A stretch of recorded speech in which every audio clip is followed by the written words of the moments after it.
For 1 year when I was in middle school, I did homeschool. It was mostly just online, so it was pretty much like online classes for college, except there wasn't really a teacher. It was all done on this computer program and on the internet.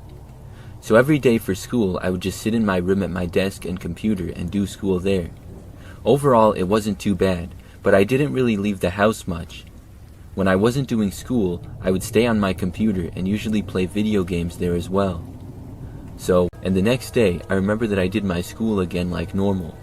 After that, I played video games, and I remember that I stayed up late playing on my computer after my parents had gone to bed. But during this time, at probably after midnight, I got another email. It was from the same school email that I had received the night prior. This one had no words, but just a photo that was attached. The picture was of my house at night, taken from the street. I was so confused and also creeped out. It was very strange. I looked at the picture for like 5 minutes straight, wondering what was going on. Then I went over and looked out of my bedroom window. I did notice that there was a car parked on the side of the road just past our house.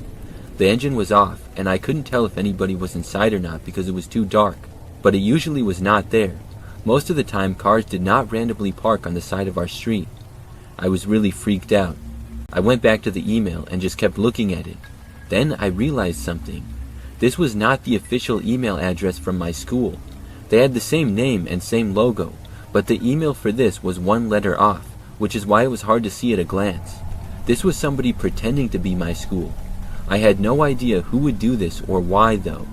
It wouldn't be one of my friends messing with me or something like that, because I wasn't even old enough to drive and neither were any of my friends. This was so strange. I went back over and looked out of the window again. The car was still there. I thought about waking up my parents, but didn't. I went back to the email and blocked the account. Then I just hoped that nothing crazy would happen. I went around the house and made sure that every door was locked, which it was. Then I made sure that every window was completely covered. A few were not, and I covered them. After that, I went back to my room. I checked out of my window again, and the car was still there. After that, I stayed at my computer playing video games to try to get myself to calm down. Eventually, I did. It was probably close to 3 a.m. by the time I was able to fall asleep. When I woke up the next morning, I checked the window and the car was gone. I also checked my email and did not receive anything else strange. I went around the house and there was no signs of a break-in or anything, so everything was all good. After that, I wondered about it for a few days, but nothing else happened. I only did that school for that 1 year, and nothing else strange like that ever happened again. I still wonder who did it. And was that car on the street whoever took the picture? I mean, somebody had to know that I did that school program, and then they would have had to pretend to be them to get me to fill out the form for my address. But for what purpose? Just to creep me out with that picture? I'm really glad that nothing else happened.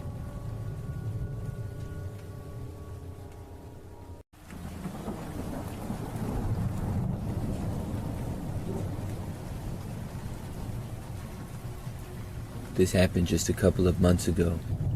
It was the weekend and I was up late watching TV. I was in the living room of my apartment and relaxing after a long day of work. My apartment is not that big. It's basically one giant room with a kitchen at the front by the door and then the living room past that. I think that's a pretty standard setup. Then there's one bathroom and one bedroom off of that down the tiny hallway. So as I sat there feeling relaxed and having an ice-cold drink, I suddenly heard a knock at my apartment door. I didn't know who would possibly be there because I obviously was not expecting anybody. I looked over to the door but did not bother to get up. I figured that it was probably a mistake. Maybe somebody was trying to go to another apartment. After maybe 20 seconds, they knocked again. Then I heard a younger man's voice say, "DoorDash." Now, I did not order anything on DoorDash. In my mind, this was a simple mistake. One of my neighbors must have ordered food, and the delivery guy simply had his address mistaken. So I got up from the couch and started walking over to the door. My plan was to just tell the guy that he had the wrong place and to double-check the address. When I got to the door, I opened it. But as soon as I did, I saw that there was not just one guy there, but there was 3 men. They were all dressed in dark clothing and had sweatshirts and jackets with hoods up. My door was open for literally half a second, and as soon as I started to open it, I thought better of it and began to close it. The main guy right at the door then went forward and tried to stop me, but he must have realized that he would have gotten the door slammed on his arm because he almost reached in and then didn't. After I slammed my door shut, I very quickly locked it. Pretty much the next second, the guy tried to open the door. Then I heard the other two guys get closer. They kept trying to open the door, and then they started banging on it and kicking it as well. It was really loud, and I thought that the door might break. So I quickly ran into the other room, and then I got my phone and dialed 911. But the guys banging and trying to break in did not last long, because within probably a minute, it stopped. Then I heard them all running away down the hallway. I told the police what was going on, and they said they would have an officer there shortly. And the cops arrived pretty quick. It was probably within like 5 minutes. However, by that time, the men were all gone. I'm not sure where they went, but they were no longer in the apartment complex. I assumed that it was an attempted robbery, but I don't know why they picked me. My apartment is just like all the others. I'm not rich or anything, so maybe it was just random. I'm just glad that I had fast instincts to close the door as soon as I had opened it, or else I think they might have barged their way in.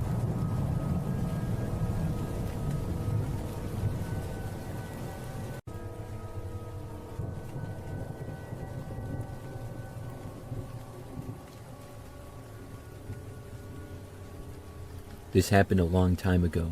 Back then, I lived in an apartment by myself. This would have been sometime in the early 2000s. So I was trying to call my friend one night on the home phone in my apartment. I had her number written down and had almost memorized it. My phone was kind of old and I didn't have caller ID or many modern functions. That wasn't a big deal to me though. So anyways, as I was dialing my friend, I must have dialed the wrong number, because when the call got picked up, I heard a man's voice. I knew that my friend lived alone like I did. Still, I asked if she was there, and the guy said that nobody by that name lived there. So I said that I was sorry and I must have dialed the wrong number. The man said he understood and it was okay. Then I hung up. I dialed again for my friend, and this time made sure to dial each number correctly. When the call went through, I got my friend and then I started talking to her. We were best friends and we talked on the phone almost every day, many times for hours. So when we were talking, I remember that I heard another call coming in, but I didn't bother to hang up and answer it. I talked with my friend for about an hour and then hung up. After that, it was sometime at night, maybe 9 o'clock or so. I got another call on my phone and picked it up. I heard a man on the other end and realized that it was the same guy who I had accidentally called earlier. He said hi and that he tried to call me before. I told him that the line had been busy. He said that after I called him, I sounded cute and asked if I wanted to go on a date with him sometime. He also said that based on my area code, he figured that we lived in the same city. I realized that the guy must have had caller ID. To me, this did not seem like a good idea. For one, his voice didn't sound very attractive to me, but also, for me being a young woman, I didn't think it was smart to go on a random blind date with a guy who I accidentally called the wrong number. I told him that I just didn't want to, and it was nothing personal, but I didn't know him. He tried to convince me, but I really didn't want to, and I was finding it to be increasingly awkward. Finally, the guy said he understood and then hung up. But apparently, he did not in fact understand, because he called me back like 10 minutes later. I answered because again, I didn't have caller ID, and I didn't know who it was that was calling me. When I answered the phone, he asked if I had changed my mind yet. I said no, it's been like 10 minutes. He said that he just thought he would ask, and I said, okay, goodbye now, and then I hung up the phone. Then I called my friend again, because I just had to tell her about the crazy thing that had happened. For the rest of the night, the man did not call. The next day, I was at work during the day like usual. I got back to my apartment and was having a normal night with no strange phone calls or anything. But at about 8 o'clock, there was a knock on my apartment door. I didn't know who it would be because I wasn't expecting anyone, and I wasn't thinking about the man in the moment who had called me previously. When I looked through the peephole, I saw a guy standing there. He just had a creepy look to him and gave me a bad feeling, and I'm not just saying that. I had not remembered the phone calls in that moment. I was about to answer the door when I saw the guy reach into his pocket. I was curious, so I kept watching. He took out a cell phone and then started dialing a number. Moments later, my phone rang. That's when I realized who it was. I walked over to my phone, and for some reason, I answered. The guy asked me if I was at home, and I said, "What's it to you?" The man told me to open my front door. That's when I knew for a fact who it was, and I told him to go away. He said that I should go out with him and give him a chance. I told him that if he didn't go away now, I was calling the cops. He got offended and then finally hung up the phone. I went to the peephole again thinking that he had left, but he hadn't. He was still there. Then he loudly banged on the door. I still didn't open it. He yelled at me, demanding that I let him in, but I still wouldn't do it. By this point, I was about to call the cops, but he finally turned and stormed off. That's when I looked out of the door again for a while and made sure that he had gone, and after he was out of sight, I looked out into the hallway just to make sure that he was actually gone. He was. I was extremely creeped out by the guy. I don't know how he knew exactly where I lived. I think that maybe he looked me up in the phone book. It was a very scary experience though.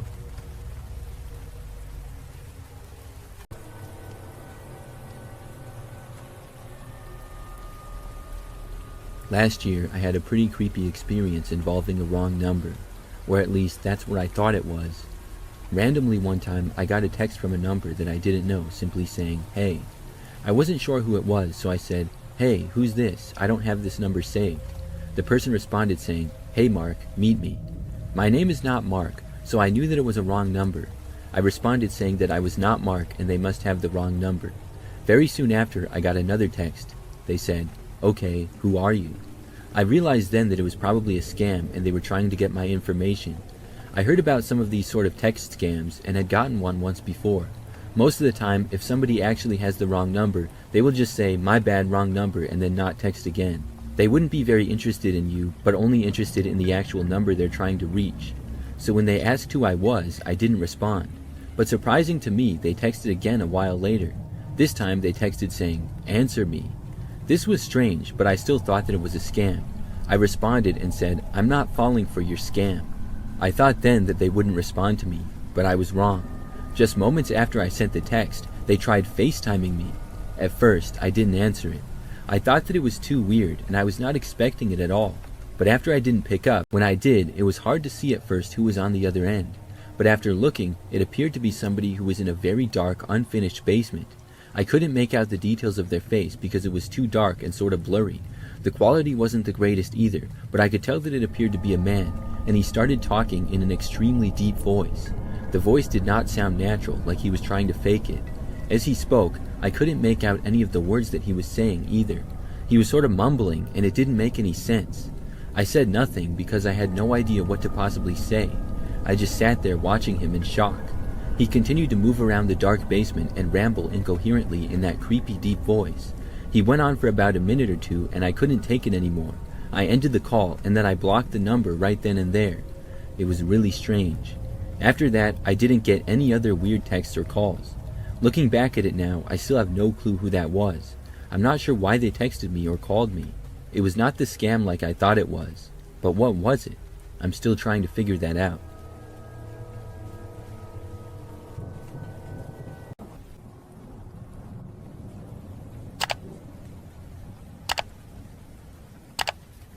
The house my husband and I have lived in for a while now has an Airbnb next door as neighbors. It has been operating for close to a year now as an Airbnb. My husband and I often notice the guests coming and going. Most of them would stay to themselves, and a few would talk to us, but they were all nice people. However, one night in late September, we encountered some creepy guests who were staying at the Airbnb. It was a warm evening, and we were settling down to watch a movie when I noticed movement outside. I glanced out the window and saw a younger-looking couple in the Airbnb's backyard. They seemed to be setting up something odd with candles and laying other things down on the ground. I showed my husband, and we both agreed that it was strange. Our best guess was they were setting up some sort of ritual. However weird it was, everyone has their own unique hobbies, and who were we to judge what they wanted to do with their time at the Airbnb? We watched them for a while, unable to tear our eyes away. Firstly, it was just fun to watch, but also, we wanted to make sure that nothing extremely creepy was going on. They took a while to set up, so eventually we got bored and went back to watching our movie. Before going to bed, I checked out the window to see if the young couple was still out there. They still appeared to be just hanging out with whatever stuff they had set up, so I dismissed it and went to bed. In the middle of the night, I was gradually awoken by sounds coming through our bedroom window that was open for air. I could hear soft murmurs outside, low and rhythmic. I glanced at the clock, which showed that it was past 2 a.m. now. I woke up my husband, and we went to check out why the neighbors were still up at this time. We got out of bed and made our way to the back of the house and looked out the back window towards the backyards. Surprisingly, this time the young couple was in our backyard, standing and making strange movements in the flickering candlelight. It appeared they were doing whatever ritual thing they had set up earlier. What was even stranger was there were some lights in the woods, which were way out on the property away from our house. I guess the couple had set up some candles way out in the woods as well, but I wasn't sure. It didn't make sense. Somehow, it felt scarier to go outside and confront the couple about being on our property, rather than just let them continue what they were doing. We double-checked the house, locking all our doors and windows just in case before going back to bed. The next morning when we woke up, we cautiously walked into our backyard, checking to see if anything was damaged. It looked like the couple from the Airbnb had already left, since their car was gone. Everything was normal in our backyard, thankfully, besides a note that we found in the middle of the lawn pinned down by a rock. I bent down and picked up the small piece of paper and unfolded it to read it. It read, "Thank you for your participation. You have been blessed. Nothing major happened to us in our yard that night, but it was just really creepy in general. We left a message with the owner of the Airbnb, recommending not to let that young couple stay in again in the future if they tried to."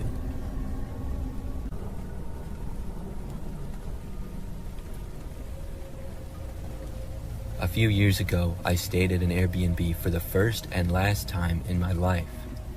A small group of friends and I were on vacation, and we found an Airbnb for cheap, which still looked nice. It was nice because we didn't need to have any interaction with the host, since it was just a lockbox on the door with the key. The host had texted us the combination to get the key from the box, and we were able to let ourselves inside. Once inside, we got settled in and started making dinner. The house was pretty nice, just like we thought. What was strange though, as we explored the rooms, we noticed there were a lot of valuables just sitting out. For example, one of the rooms had a PS4 plugged in, and in a drawer in another room, there was some car and house insurance things, as well as some cash in a wallet. We thought it was strange how trusting the host was of random people staying in his place not to steal anything. We weren't planning on taking anything, but I'm sure there's some people who wouldn't think twice about it. Anyways, later that night after eating, we checked out the rest of the place, picked our bedrooms upstairs, and eventually checked out the basement. As we explored the large basement, we came across a door that was locked. The door being locked itself wasn't anything strange, but the fact that many valuables were left laying around in the house made us think. If none of the valuables were behind the locked door, what would the door need to be locked for, and what was behind it? Anyway, we continued with the rest of the night and went to bed at a good time since we had to be up early the next day. In the middle of that night, while sleeping in my bedroom upstairs, I was woken up with the urge to pee. I tried to go back to sleep, but it was bad enough to keep me up, and I had to go to the bathroom. As I got out of bed and approached the door, I heard some movement out in the hallway. It sounded like somebody was shuffling down the carpeted hallway. I opened up my door to continue towards the bathroom, expecting to see one of my friends awake also trying to use the bathroom. When I opened my door, however, I saw someone at the end of the hallway opening a different door and look inside. I immediately could tell that this was not one of my friends based on the shape of the figure. I flipped on the light switch for the entire upper hallway, which was thankfully right near me. I screamed loud enough to wake up all my other friends as I saw a man at the end turn towards me with a look of surprise on his face. I was worried that he was going to attack someone, but thankfully, he seemed more ashamed and upset at getting caught snooping around the house and looking into our rooms. Turns out, he was the host of the Airbnb we were staying at. He tried to explain what he was doing here in the middle of the night, saying he was looking for some tools that he had left behind and needed for the morning. It wasn't a very convincing argument. After more questioning of the guy, we also found out he had been living in the locked room in the basement the whole time we had been there, even though he said we had the whole place to ourselves. Needless to say, all my friends and I are very certain that this guy was a creep and had probably been doing this to guests for years. On the bright side, at least he wasn't violent or aggressive, because we realized how much worse the situation at night could have been. I'm not certain what legal consequences this guy was faced with, but he did lose his right to rent out places at least.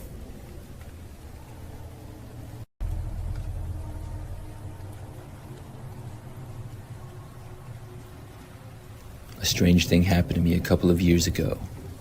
At the time, I lived in an apartment by myself. It was a one-bedroom, one-bathroom place, and I lived on the second floor of the building. Overall, the apartment was not the nicest, and it didn't have that many units in it either. I knew a few of my neighbors, but not all of them. One night, I was at home by myself, like usual. It was sometime at night, I really don't know exactly the time, but there was a knock on my door. I walked over and answered it, without giving it that much thought. A man was standing there. He was kind of short and had dark brown hair. The man told me that he was my neighbor from down the hallway, and he pointed a ways to the left. He asked me if he could come inside of my apartment to make a phone call. He said that his Wi-Fi was not working, and he didn't have any service on his phone at the time, so without the Wi-Fi, he couldn't make any calls. I was not comfortable with this. I told the man sorry but no. He said that he would be really fast, and I told him that I really couldn't help him. He kind of came across as a little bit sketchy to me for some reason. The man turned to walk away, and I closed my door. I was really curious afterwards. I had never seen the man before, and had seen most of the people who lived in the building because it wasn't all that big. I thought maybe the guy would knock on another person's door, and I quietly opened my door and looked around the corner to see him walking away. He walked all the way to the end of the hall, and then he went inside of the elevator.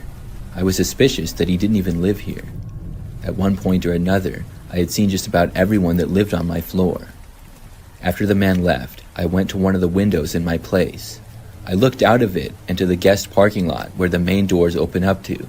Now, there are assigned parking spaces for all the residents, and those are under the building. There's a small guest parking lot with like 10 spaces out front.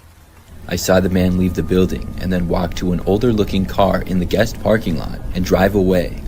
He definitely didn't live here. So why would he lie to me and claim that he did? I didn't know, but the fact that he wanted me to let him inside of my apartment kind of creeps me out. He certainly made up the whole story about his Wi-Fi being down and him not having any cell phone service. I'm not sure how he got into the building in the first place, but most likely somebody else let him in when they were entering. After that night, I never saw him again. That pretty much confirmed to me that he didn't live there. I'm really glad that I didn't let him inside of my apartment.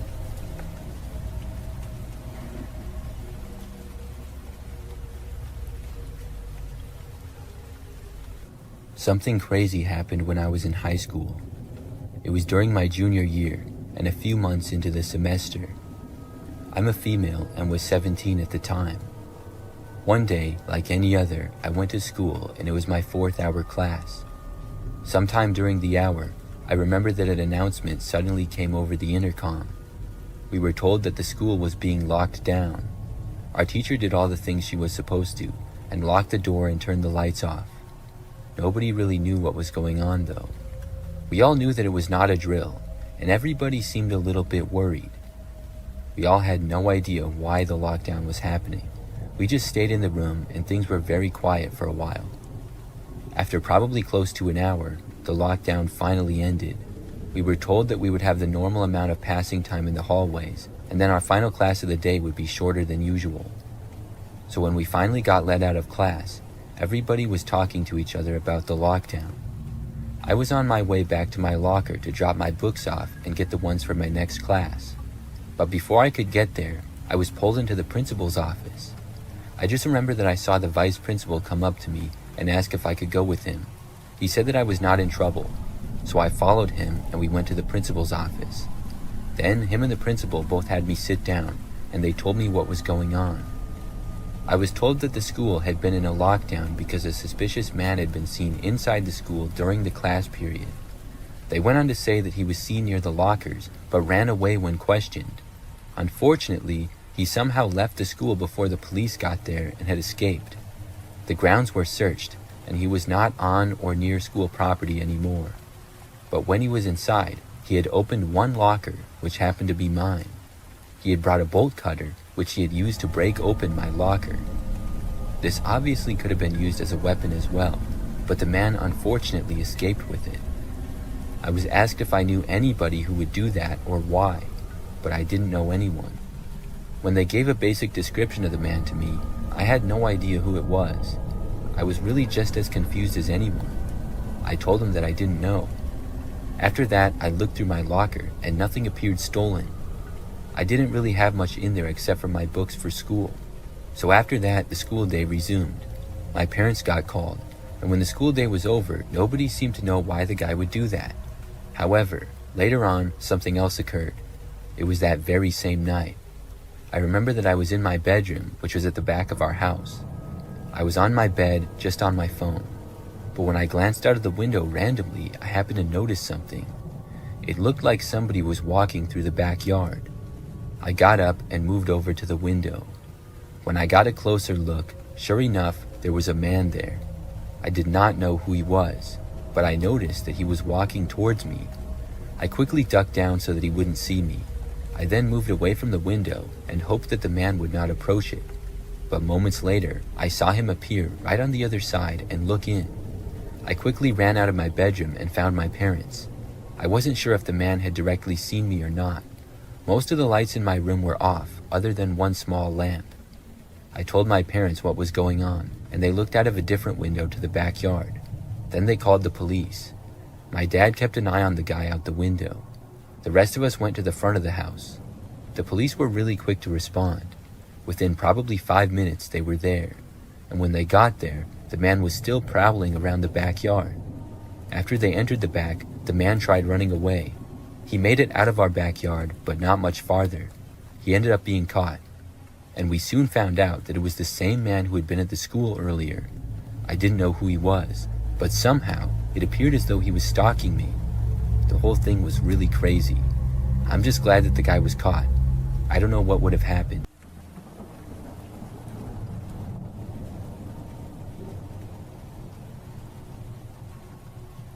A couple of years ago, I bought a gaming computer on Facebook Marketplace. I've been wanting to buy one for a while, and I knew that they're typically very expensive. So that gave me the idea to go on Facebook Marketplace and look for a used one. After several days of looking, I found one that I wanted. I decided to reach out to the seller and ask a little more information about it. The seller was a guy named Jeremy. We went back and forth a little bit, and I decided that I wanted to buy it. It was a pretty good deal, so we agreed on a day that I would go over and get the computer. It also came with a monitor, keyboard, and mouse as well. So after I bought it, I took it home, set it up, and started using it. I was happy with my purchase, and I used the computer for the next week and a half. Then I got another message on Facebook from Jeremy. He said that he wanted his computer back. I was really confused when I saw this, because he had just sold it to me like a week before.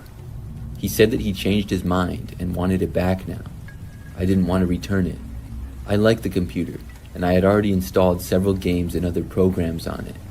I told Jeremy no, I wasn't going to return it. Then Jeremy said that he would give me a certain amount of money for it. The funny thing is that the amount he offered was less than I paid for the computer by a few $100s. I pointed that out, and he said that it was all he could afford to give.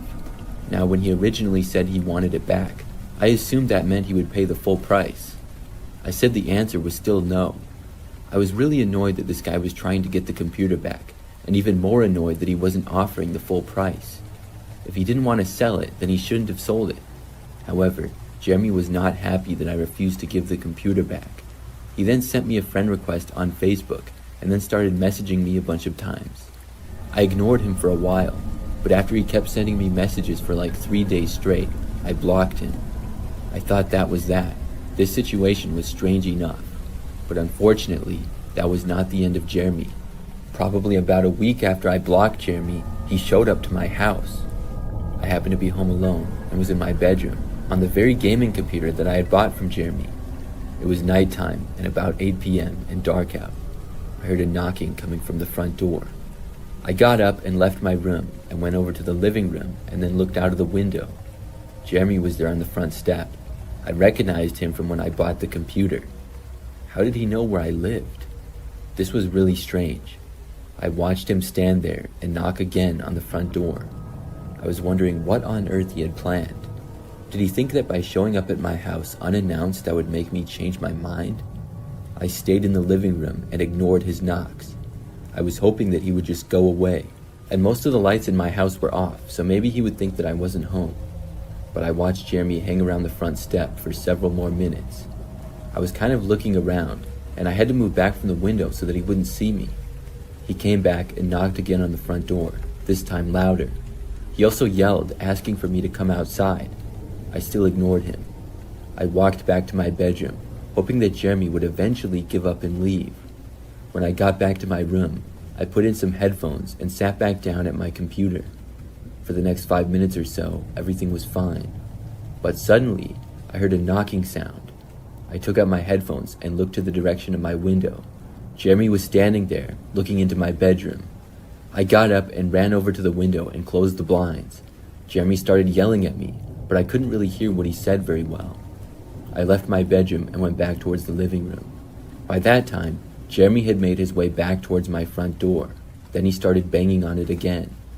I went over to the door and shouted to him that I was going to call the police. Jeremy yelled at me to give the computer back. Then I called the cops. I told them what was going on, and Jeremy still wasn't leaving, and he continued to stay there, even after I got off the phone with the police. But unfortunately, he finally left just moments before the cops got there. I talked to them, gave them a description of Jeremy, and told them my side of the story. After that, the police left and said to call back if Jeremy ever returned. I was afraid that he would, but luckily he didn't.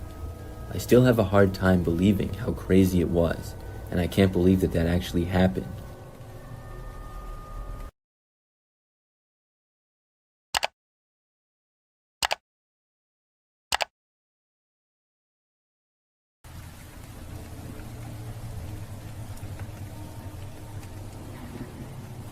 This is something really bizarre that happened to me last winter. I live by myself in a smaller one-story home. The neighborhood that I live in is somewhat typical. However, I know most of the nearby neighbors pretty well and get along with all of them. Last winter, we got a pretty bad snowstorm at one point. It was over a weekend, and it started one night at roughly 5 o'clock. The snow was supposed to last until early the next morning, and we were going to get several inches of it.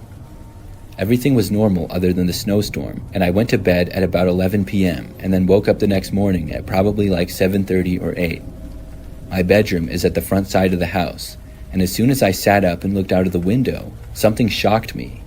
There was a snowman that was built and looking right into my bedroom window. The snowman was very well done and had eyes and a mouth made from buttons. It was probably about 5 feet away from my window. It spooked me at first until I realized what it was. But then, I wondered how it got there. I certainly hadn't made it. It had to have been my next-door neighbor's kids. My next-door neighbors were a husband and wife who had kids in their early teens and middle school ages. They were the only kids in the immediate area of the neighborhood. Still, it seemed kind of unlike them to do that. Why wouldn't they just build it in their own yard? Plus, they were usually well-behaved, and I didn't think that they would even go into my yard without permission. I went outside to snowplow my driveway. When I got out there, I saw my next-door neighbor. His name is Todd, and he was already out using a snowblower. I walked over to him at the end of the driveway and waved. He stopped his snowblower and said that I had a nice snowman in the front yard. I told him that I didn't know how it got there and asked him if his kids had made it. He said no. He told me he had been inside with his kids watching a movie the night before. He assumed that I had made the snowman. We just joked about it after that, though. It was a pretty funny thing, but also a little bit strange. After that, I finished clearing my driveway and went back inside. The temperatures that we were having were in the high 20s all the way up to the mid-30s. This created good snowball or snowman snow.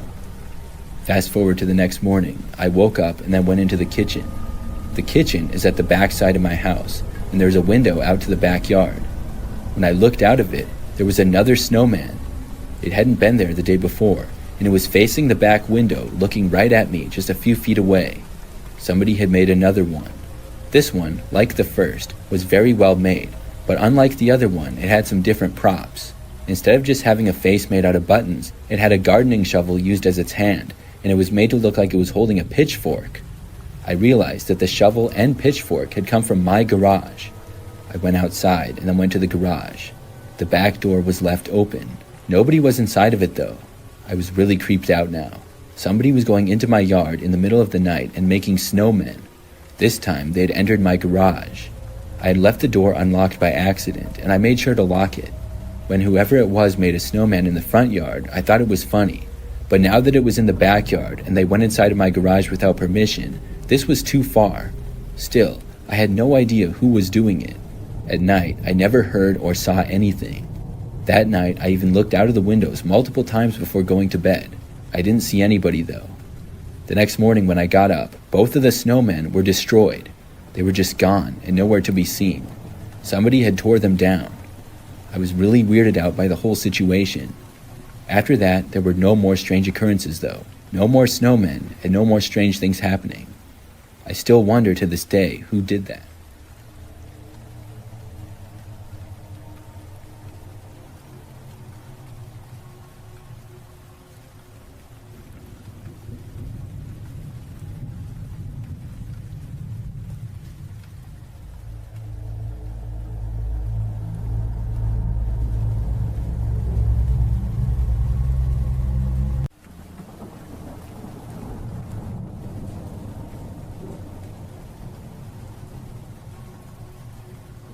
This is a story that took place back when I was a kid.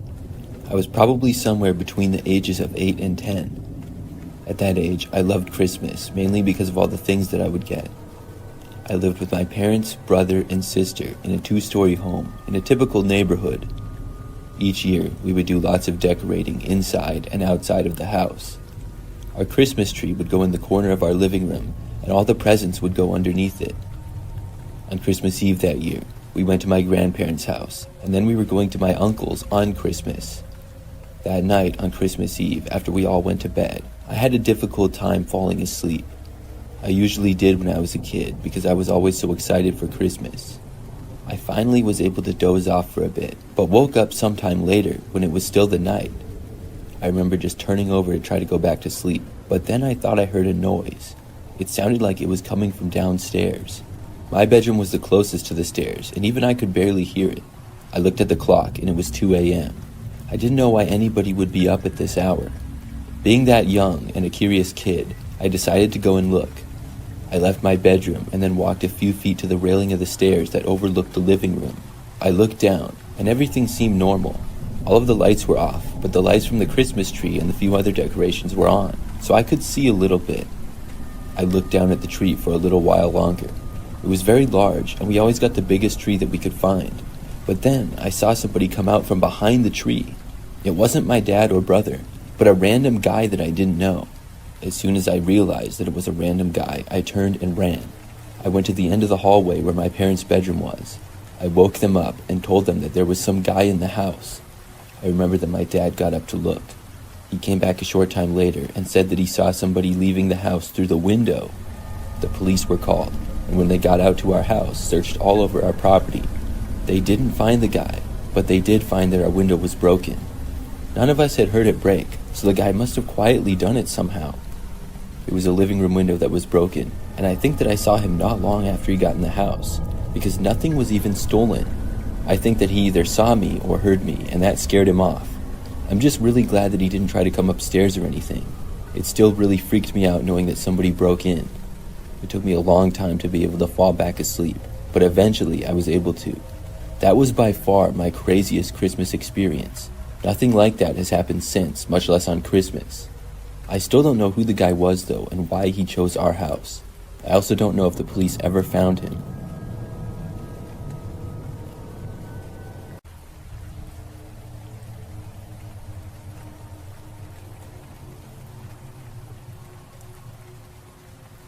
Each year when I was a kid, we would celebrate New Year's Eve and stay up late. Normally, I would go to bed at about 10 o'clock, but on New Year's Eve, I would stay up until around 2 a.m. My sister and my parents and I would play board games and watch movies. We would then watch the ball drop when it was midnight and would stay up for several more hours. I think this happened when I was about 12 years old. That time, like any other, we played games and watched a couple of movies. This continued well past midnight, and at roughly 2 a.m., we all got tired and finally decided to go to bed. We could sleep in the next day because nobody had work or school. Our house was on a pretty quiet street. Other than that, it was a pretty typical neighborhood. I stayed up a little bit later than everybody else that night because I was watching a movie in the living room. When it ended, I finally went to bed. I remember getting back into my bedroom and turning out the lights. When I did, I could see very clearly into the front yard because of the moonlight. There was a woman standing in our yard. She was not facing me, and I didn't recognize her. I walked over to the window, and when I did, the woman turned and faced me. She saw me and then started to walk closer into my direction. This really creeped me out. Nobody was supposed to be in our front yard. Nothing like this had ever happened before. I moved away from the window and hid. I ducked down and laid on the floor so that she couldn't see me. My window was pretty large, and I did not have a cover on it at the time. Now, my bedroom was also on the second floor, so she couldn't directly reach me, but I was still terrified. I waited there, just hoping that she would go away. A few minutes went by. Then I heard something hit my window. I wasn't sure as to what it was. I started watching my window, and something else hit it. The woman was throwing sticks at it. She was trying to get my attention, and I don't know why, but I got up. I carefully looked out of the window again. The woman was still there, and looking right up at me, this time closer. She said something, but I couldn't hear her. Then I saw her motioning for me to let her inside. I was not going to do that. She then walked to the side of the yard near the front door. Then she knocked on the front door. I didn't move. I was hoping that my parents or sister would wake up. I didn't have the thought to call the police for some reason. It just never entered my mind. The woman knocked on the door on and off for like 5 minutes. Finally, she walked away. I watched her from the window walk to the end of the driveway and then a little ways down. She then got inside of a vehicle and drove off. The whole situation was really bizarre, and it really confused me. The next morning, I told my parents about it. They had no idea what she could have been doing either. Luckily, though, she never came back.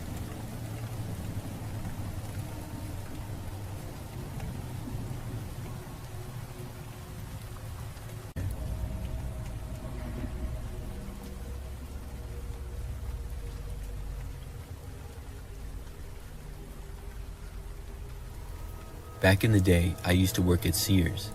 This is when they were doing really well and had tons of stores. If anybody doesn't remember Sears, they were a large department store that sold many things like appliances and clothes. It's mostly gone out of business in recent years though. But when I worked there, we would get lots of people in the store. Well, one time I was working a long day in December. With it being around Christmas time, there were lots of people shopping for gifts and stuff. It was also a weekend, so that added to it. I worked basically all day and I saw countless people. When I was finally off of work, I was happy to go home and was tired.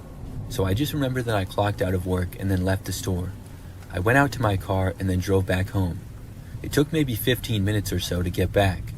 Then I parked my car in the driveway and got out of it. However, as I was walking up to my front door, I heard a car coming down the street, which was usually very quiet.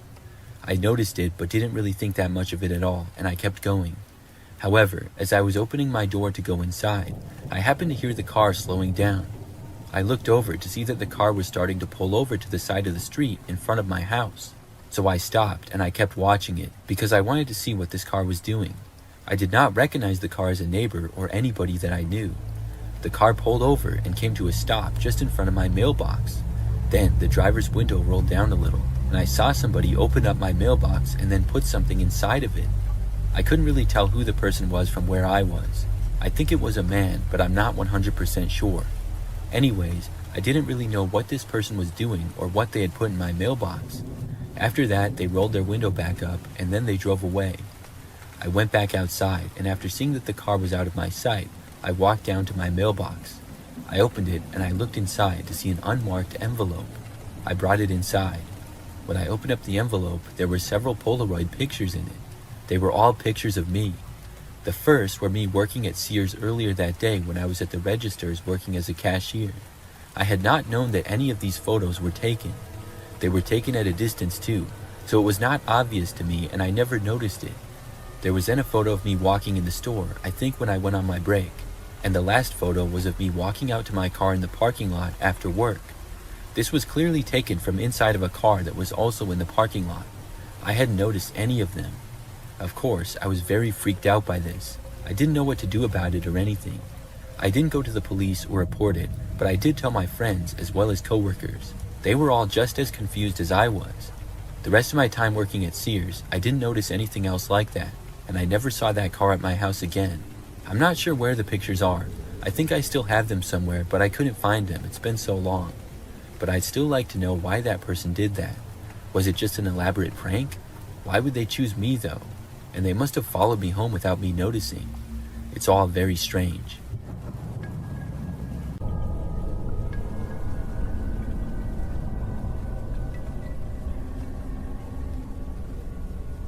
Something weird happened to me last week. I was having a movie night by myself in my apartment. I live alone and on the second floor. My apartment building is fairly new, and I really like it. The place I live in has 1 bedroom, 1 bathroom, a living room and a kitchen. I was on my second movie of the night, and the time was about midnight.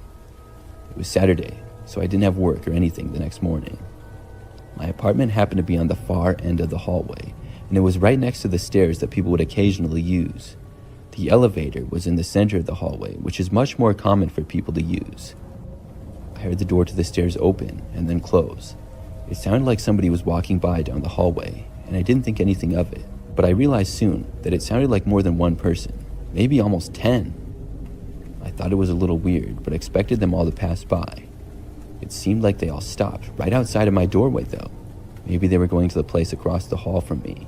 The apartment across the hall though was not lined up with my door, but was a little ways down. I just got curious for some reason, so I paused the movie and got up. I walked over to the door and looked out the peephole. What I saw shocked me. There was like 10 guys standing in the hallway right outside my apartment, and they were all facing my door. I was instantly creeped out. I didn't know who any of these guys were, and they were all wearing all black and had hoods on, so I couldn't see much of their faces. This was really bizarre, to say the least. Nobody had knocked on my door though, and it didn't seem as though they were going to. They were just standing there. I considered for only a second opening the door and asking what was going on, but I thought better of it. I quickly walked away and decided to just ignore them. Still, I couldn't feel comfortable as long as they were all standing there. I was hoping and sort of expecting them all to move along and to keep walking away down the hallway. I listened for them to move away, but they didn't. I waited for a little longer before unpausing the movie, but I still didn't hear them walking away. The guys had to all still be there. I tried to distract myself by watching the film, but in doing so, I turned the volume down significantly. I didn't want the people outside to hear or know that I was home. As the movie played though, I still couldn't focus. It wasn't helping to distract me from the strange men standing outside my door. Then, I heard what I was sure sounded like my doorknob turning. It was very quiet, and the only reason I had heard it was because number one, I was already thinking about the guys at the door, and number two, my TV volume was now very quiet. This made me feel really creeped out, even more than I already was. I also started to feel like possibly I was in danger. I stayed where I was, not sure of what to do. For the next probably 10 minutes, I didn't hear any other noises or anything. I got up to see if the men were gone, and I was really hoping that they were. When I got to the door and looked out though, they were all still there. I ran back as quietly as possible. I sat back down on my couch and had no clue what to do in this situation. I didn't think I could call the police for this.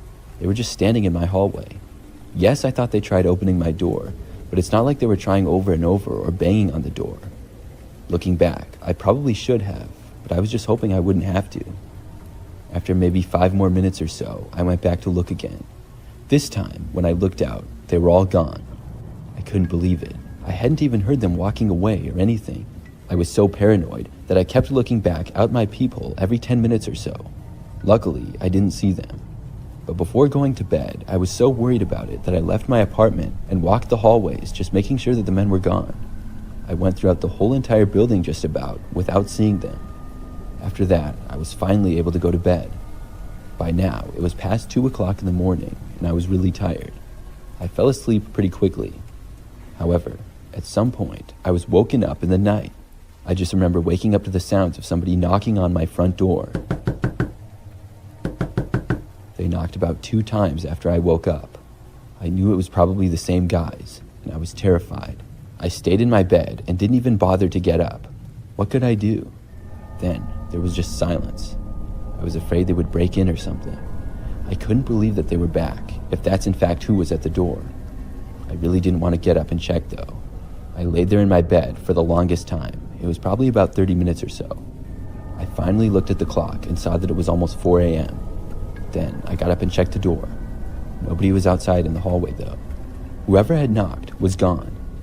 I went back to sleep after that and heard nothing more. Since then, everything's been fine.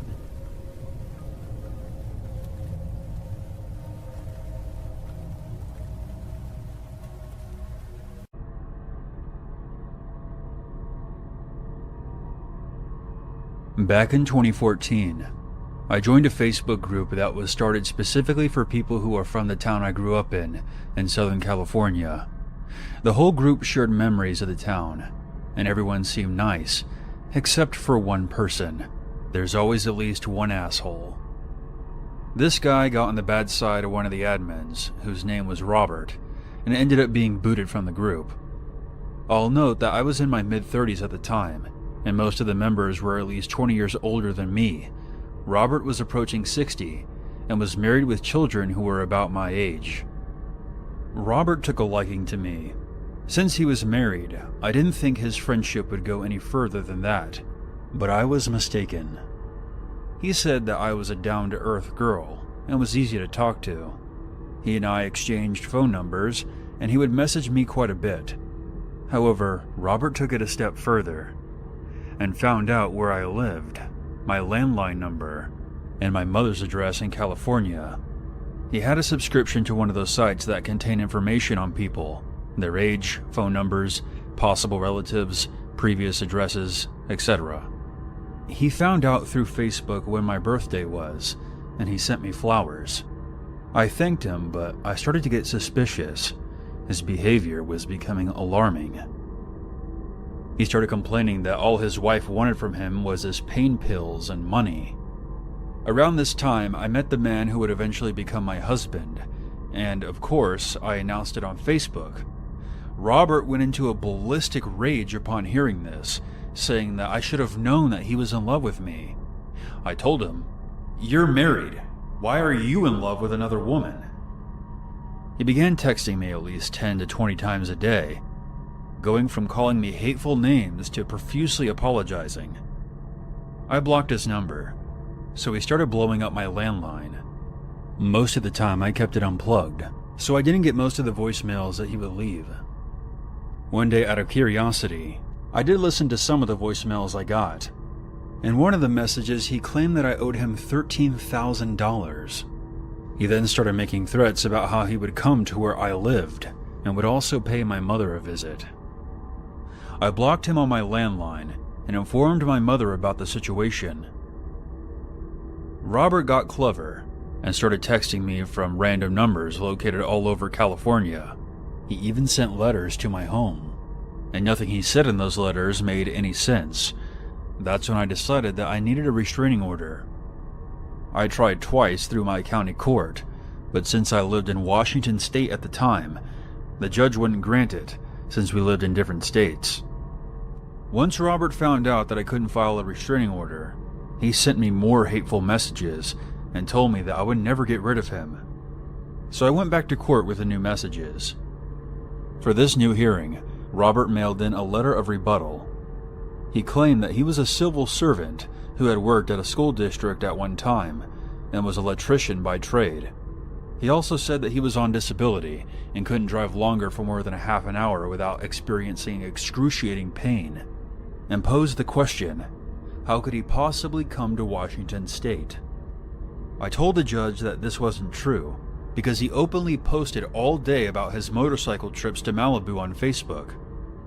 Regardless of the evidence, I wasn't granted a restraining order, and I felt failed by the system. I blocked him on all social media, emails, and phone numbers, but he obviously would still call using new numbers. He made a duplicate Facebook page with my profile picture and sent out friend requests to all of my friends. He had my real Facebook profile blocked, and I found out when a friend messaged me, "I got a friend request from you, but I already thought we were friends." My friend then told me that this fake profile of mine was making all kinds of posts talking shit about me. My friend reported it, and thankfully Facebook took it down. I changed my cell phone number, and I eventually moved into a new place. Things died down for a while, but Robert somehow found me on LinkedIn. After that, I straight up deleted LinkedIn and Facebook, and I saw that he even followed me on my YouTube page. I don't know how to remove someone, so I just blocked him there. To wrap up this insane story, I've included a couple of recordings of the messages he left. Yeah, I need you to unblock me and respond to me, please. Would you consider doing that? That's the Christian thing to do, don't you think? Please, I'm not playing around. Bye.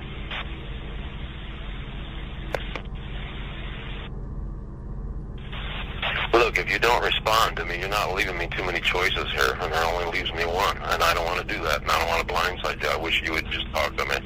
We could work this out, but obviously you don't want that. But you're not leaving me much of a choice, and I won't be going after a paycheck. Bye.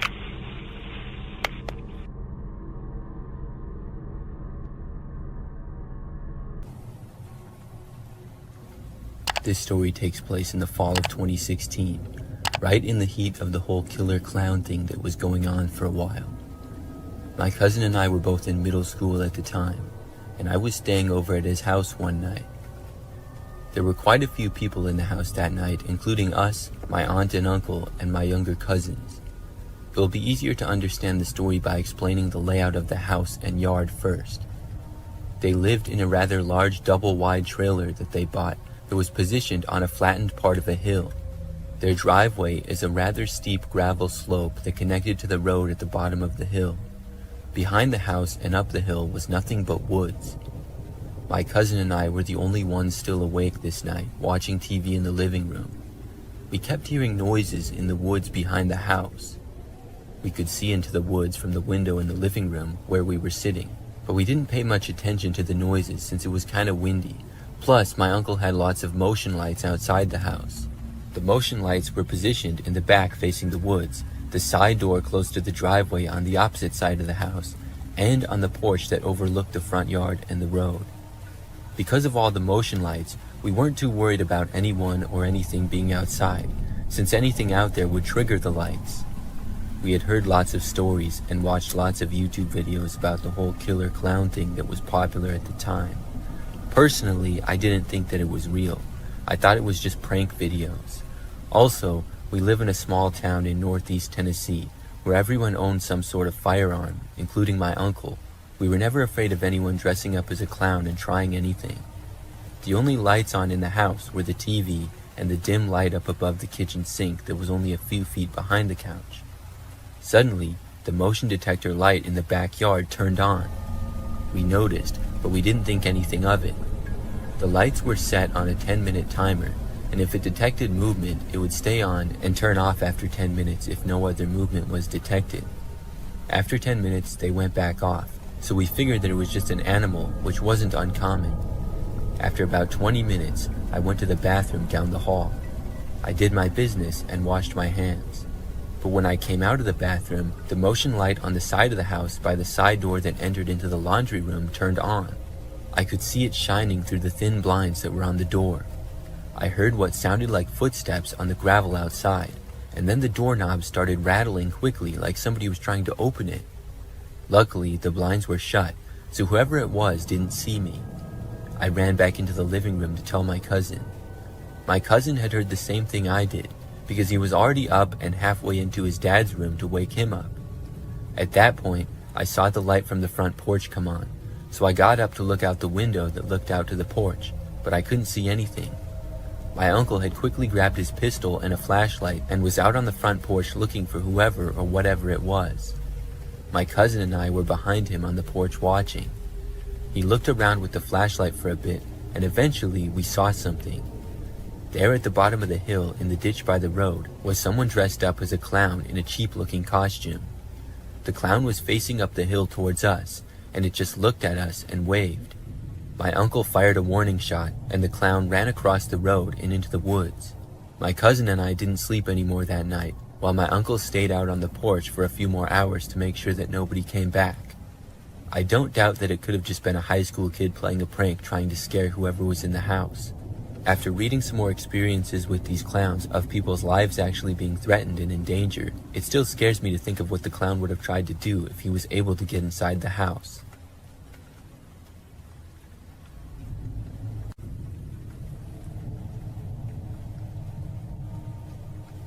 A couple of years ago, my phone broke. It had been pretty old, and I was sort of meaning to get a new one. But after breaking, I had to find a new one fast. I thought about going to the store or looking online.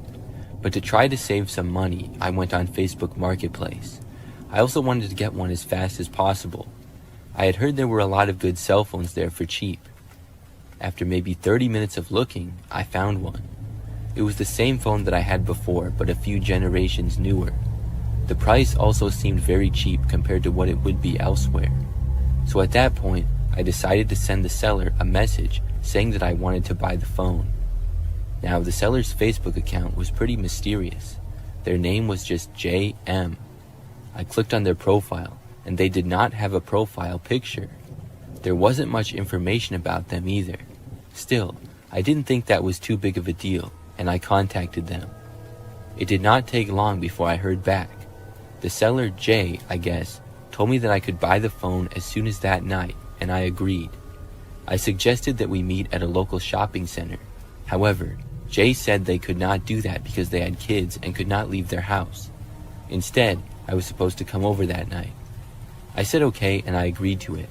I understood that people with kids probably wouldn't be able to just go whenever. So I was given an address, and that night I drove to it. It took maybe 15 minutes to get there.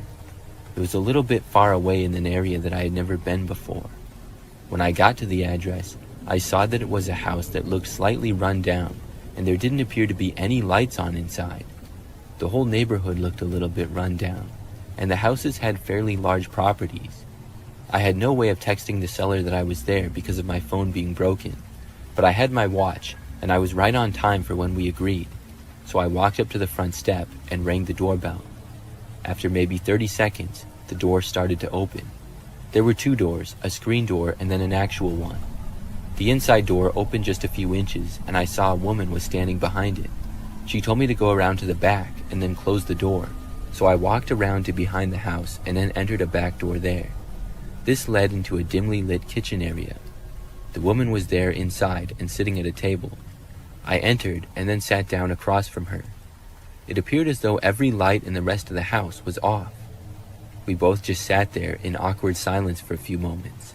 Then I mentioned the phone, saying I would like to buy it. The woman said that she would go and get the phone and got up. I kept sitting at the table. She left the room and I waited at the table. The whole thing so far had seemed really strange. As I looked around, I saw no signs of her having kids. So I waited at the table for at least a good 5 minutes. I didn't know what was taking so long. Did she lose the phone or something? I decided to ask. I called out asking if she was okay, and she called back from the other room saying yes, and it would just be a moment. So I kept sitting there, but then at least 5 more minutes went by. I was starting to feel nervous. It was just really strange. When she left the room, she didn't turn any other lights on either. I could barely see around the kitchen as it was. Eventually, I got impatient and I stood up. I walked to the end of the kitchen and to the entrance of what appeared to be the living room. There was no sign of the woman. I called out again, asking what was taking so long. This time, though, I got no response. I kept standing there looking into the living room, and there was a hallway at the end of it. It was really dark, like I said, but after standing there for like a minute, I thought I saw the woman cross the hallway. She did not bother to say anything or acknowledge me. This was really weird. I walked back into the kitchen. I thought about things, and then I decided to just leave. This whole situation was creeping me out, and I didn't know what was going on. So I walked over to the back door, left, and then walked back out to my car. When I did, I looked back at the house. I saw now that one of the lights was on in a front window which hadn't been before. The woman was looking out of that window and staring at me from inside. It just really creeped me out. I got back inside of my car and drove home. After that, I went and bought a cell phone from the store.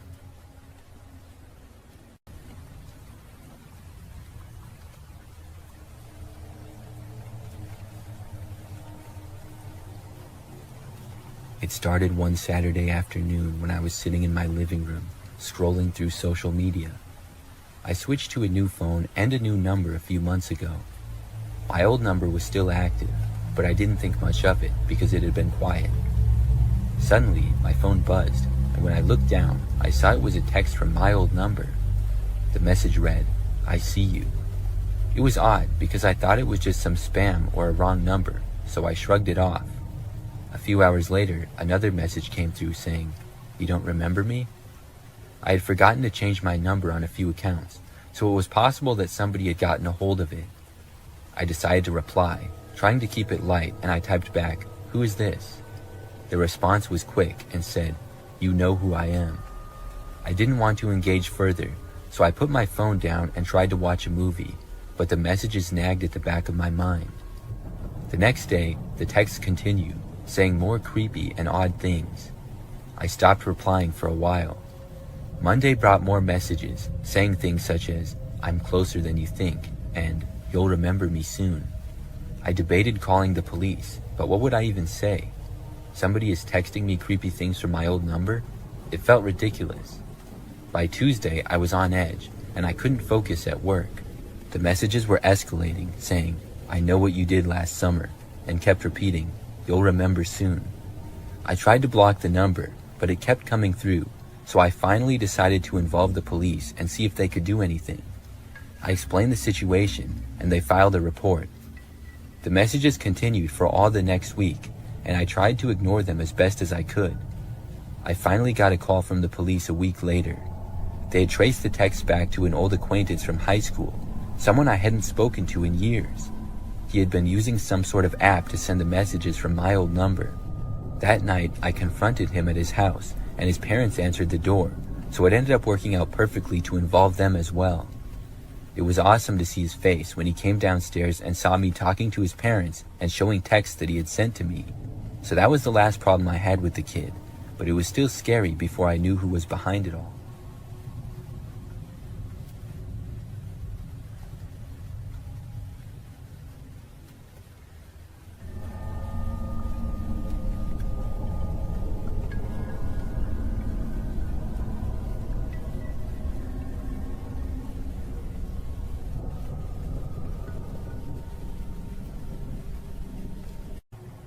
I was selling a desk on Facebook Marketplace a few years ago.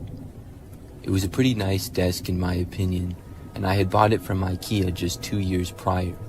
However, I was going to be moving and I decided to get rid of it. During this time, I lived in a smaller house by myself. I remember that after I made the listing for the desk, it took a couple of days before I got any responses. When I did, I got a message from a man named Charlie. He said that he wanted to buy the desk. There wasn't a whole lot of conversation between us other than that. I was happy that somebody wanted to buy it, and I made sure that he was good with the price, which he said that he was. I thought the price was reasonable, so I was glad to hear that, and then I gave him my address. We agreed that he would come by the next evening at about 5 o'clock. And when the next evening rolled around, I had the desk just inside of my front door for Charlie to come and buy. He got there at about 5, and I let him inside of my house. Charlie was skinny with somewhat curly blondish hair. He was wearing a sweatshirt. After we said hi to each other, I showed Charlie the desk and I told him that I could help him take it to his car. Charlie went up close to the desk and looked at it. After a short time, he told me that the desk did not look like it did in the pictures. I asked him what he meant. I was very confused because it was exactly the same as the pictures. I had taken them just days prior when I had listed the desk, and I really hadn't touched it since. Charlie said that it just wasn't how he thought it would be. Then he said that he decided not to buy it. I was disappointed, but I said okay. Then he turned and left. I was confused by what he had said. I'm not sure what exactly he was expecting, because in my opinion, the desk was just as it was advertised in the listing. I decided to just move on, and hopefully somebody else would want to buy it. So the night went on, and I ended up staying up pretty late. It was nearly midnight. I was in the other room, and I heard the sound suddenly of somebody trying to open the front door. When I heard this, I walked over and looked out of a front window. I saw a man standing there, wearing a hat that was mostly covering his face. But I then realized that this was Charlie. I didn't know what he was doing. After literally trying to open my front door, he then walked away, but he didn't leave. Instead, he walked around to the back side of the house. He tried that door, which thankfully was locked. After that, things were quiet for a bit. Then he returned to the front. This time, he actually knocked on the front door of the house, but I was not going to answer it. After being at the front door, he moved to several windows. It seemed like he was trying to look inside. I had covers for most of them, but I could still see his shadow on the other side. After he was still in my yard prowling around for that long, I decided to call the police. I told them the whole story, and within 10 minutes, an officer was there. Meanwhile, Charlie had stayed there the whole time. When the police arrived, he tried running, but was quickly caught. He did not break in, and I think he ended up getting off for the most part. I have to think, though, that he was trying to find a good place to break into my house. I'm really glad that he didn't.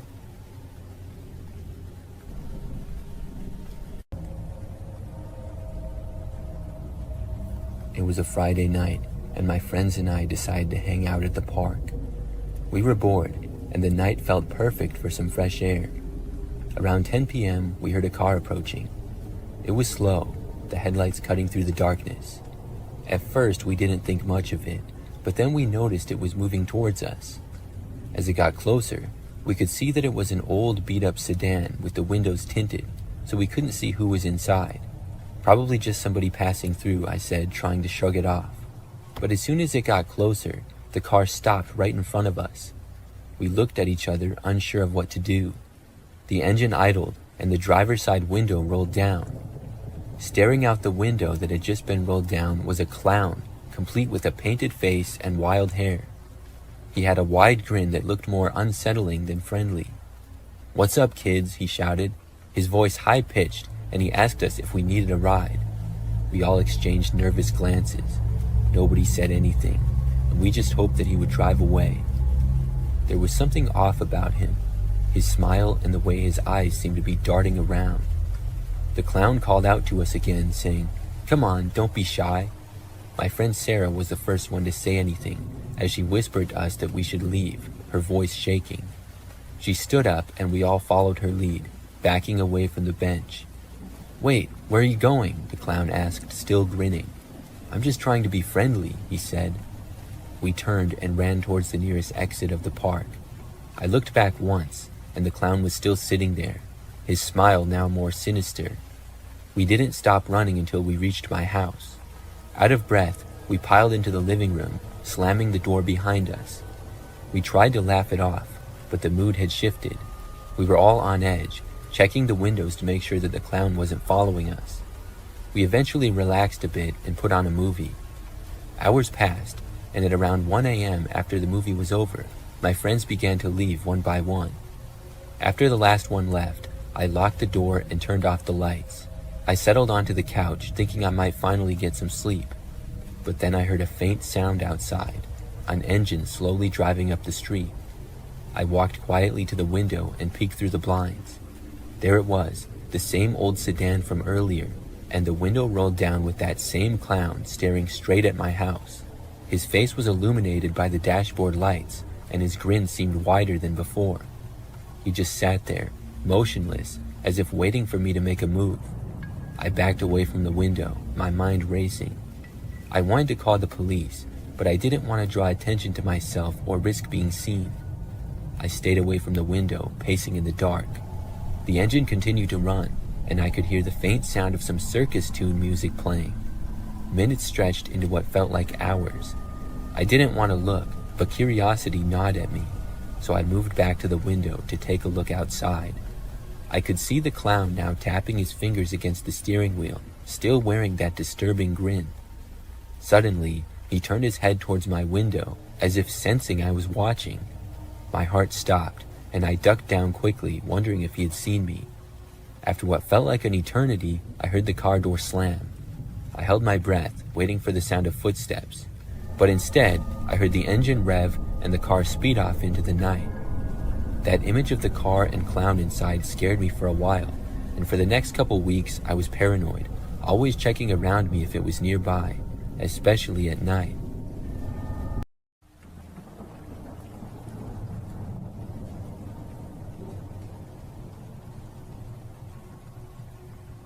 When I was about 8 years old, I remember that I took a train one time with my older sister. She would have been 15, I think, and we were going to visit our grandparents. It was just us two, and we were just going for the weekend. Our grandparents lived a few hours away, but there was a train route that went from our city to theirs. My sister and I liked trains, so we wanted to take the train there, and our parents agreed. I remember that we first got to the train station in our city, and it was pretty busy there. Soon we boarded the train and got into our seats. The ride was pretty smooth, and we sat by the windows and watched things go by.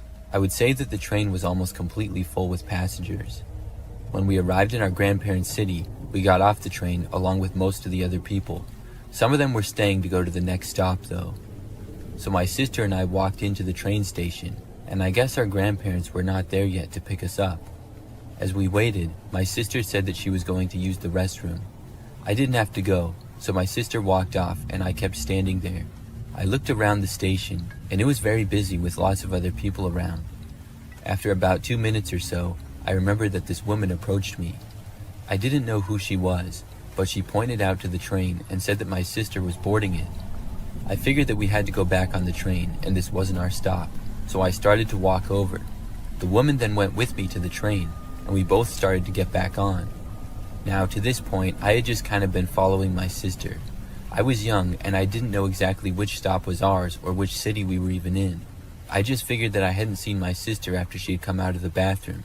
So I actually got back onto the train and then went back to my seat, but I didn't see my sister there. I was confused, so at that point I started looking around the train, thinking maybe she switched seats. The woman who was with me was sitting in the next row over. I didn't ask her where exactly my sister had gone or anything. Instead, I was just silently looking around. After about a minute, I actually saw my sister. She was walking just outside of the station and seemed to be looking around, probably for me. I got up and started to walk for the doors of the train.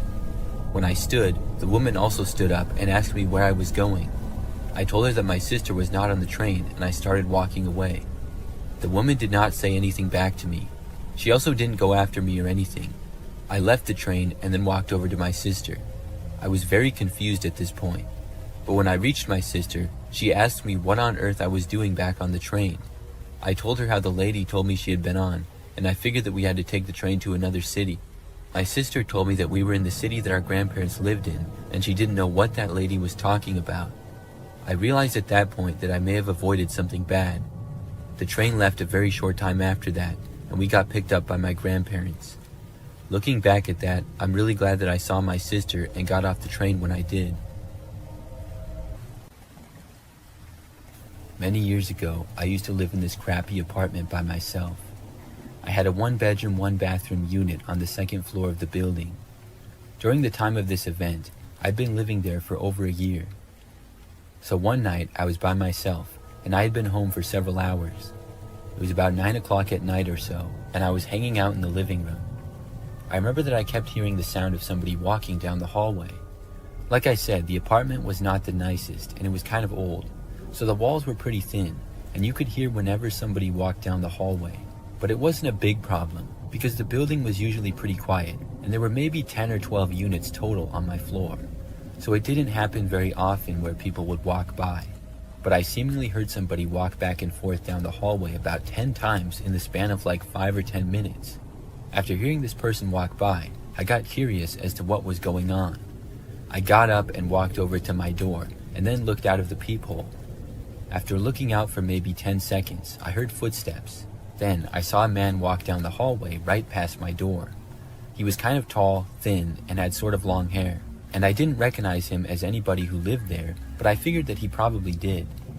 After walking past my door, he went down the hallway. I kept watching for a little bit, and then I started to walk away. But I heard the footsteps then coming back, like he turned around. So I walked back over to the door and looked out of it again. This time, the man started walking by again, but right as he got even with my door, he suddenly stopped, and then he turned his head and looked directly at my door. It was like he could see me, and I quickly moved back. It was really creepy. The guy started standing there right in front of my door. I did not go back to look. Instead, I went back into the living room. But a short time later, I heard a knocking on my door. I had a bad feeling about it, knowing that it was the strange guy who was walking up and down the hallways. Obviously, I had no clue what he wanted, but I also didn't want to know. So I did not get up and go answer the door, but he continued to knock. He would knock for a few seconds, stop, and then knock again. This went on for several minutes. I got annoyed, and I eventually got up and went to look again. When I did, I saw this guy still standing there on the other side. He started knocking seemingly louder than before, now pounding on the door with his fists. Then he actually tried opening my door. It was locked, but I moved away again, hoping that he wouldn't be able to somehow get inside. He kept alternating between pounding on the door and trying to open it. After this went on for a while, I heard the sound of someone else's voice in the hallway. I recognized it as my neighbor Jerry, who lived across the hall and to the right. The guy stopped banging on my door, and I heard the two of them talking. Then, all of a sudden, I heard some shouting and what seemed like an altercation. I went over to the door, and this time I opened it. I saw Jerry laying on the ground, and just barely saw the other guy sprinting to the end of the hallway and then leave. I went over to Jerry and asked if he was okay. Jerry said that the guy had punched him in the face and attacked him. I went and called the police, and then Jerry and I waited for them. Jerry was fine, but he said that he had wanted to see what all the racket was about because he heard the guy knocking on someone's door. He went out and questioned the guy, and he said at that point the guy just attacked him. The police looked around, but the guy had left the building. After that, the man did not return. I don't know why he was trying to get into my apartment, or what he was even doing there. I feel bad that Jerry got beat up, but I'm glad that he was okay. The whole thing was very strange.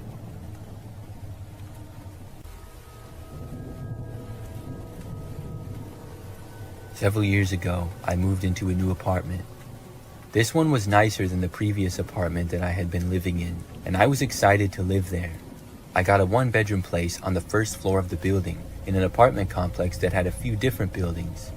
So after moving in, within probably 2 weeks of living there, I remember that I got this strange text message. I did not know who it was from because I didn't recognize the number.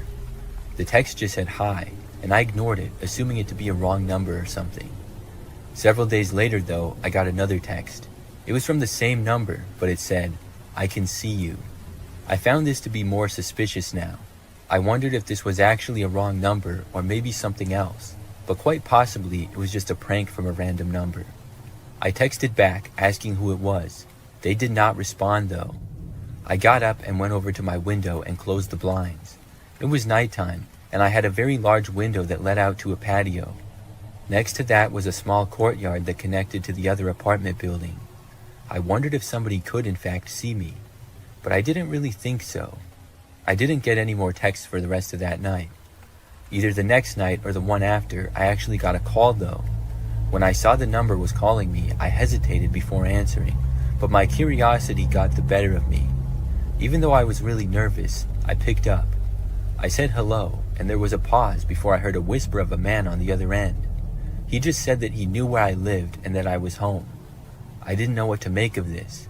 I tried asking him who it was, but then he hung up on me.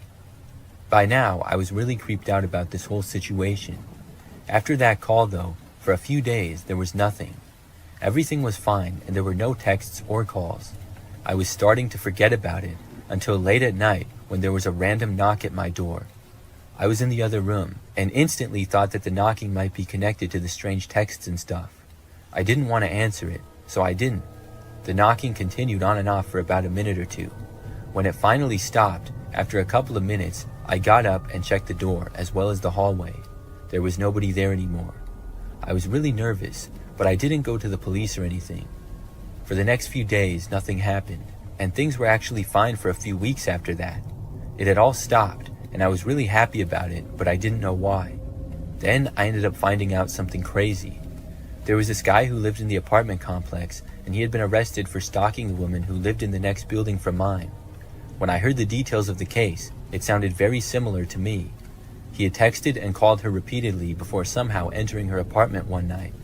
She managed to escape and call police, leading to the guy being caught. When I heard this, I realized why it had stopped, because the man was caught. I'm really glad that they got him when they did.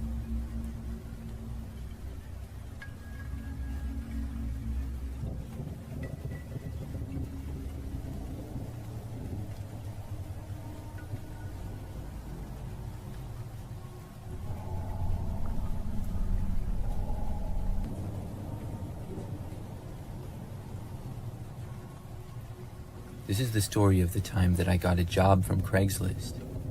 Years ago, when I was in college, I hardly had any money. I was really busy, and I remember during the summer one year, I got this internship, but I didn't get paid anything for it. I was living with my parents, so I didn't have too many expenses, but I still wanted to have a little bit of money. I couldn't get a job because I didn't have enough time in my schedule. But that gave me the idea to look on Craigslist for something that I could do on a weekend sometime. I knew that there were people who would pay money for you to do yard work for them or something. And yard work was exactly the type of thing that I was looking for. I was pretty confident in my skills, and after looking on Craigslist for a couple of days, I saw an ad that interested me.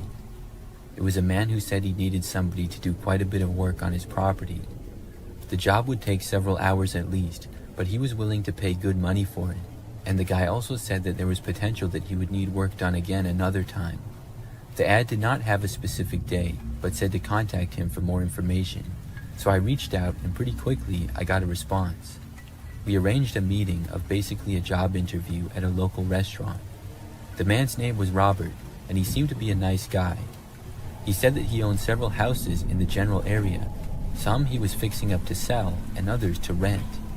He recently bought a house that needed a lot of yard work done to the property.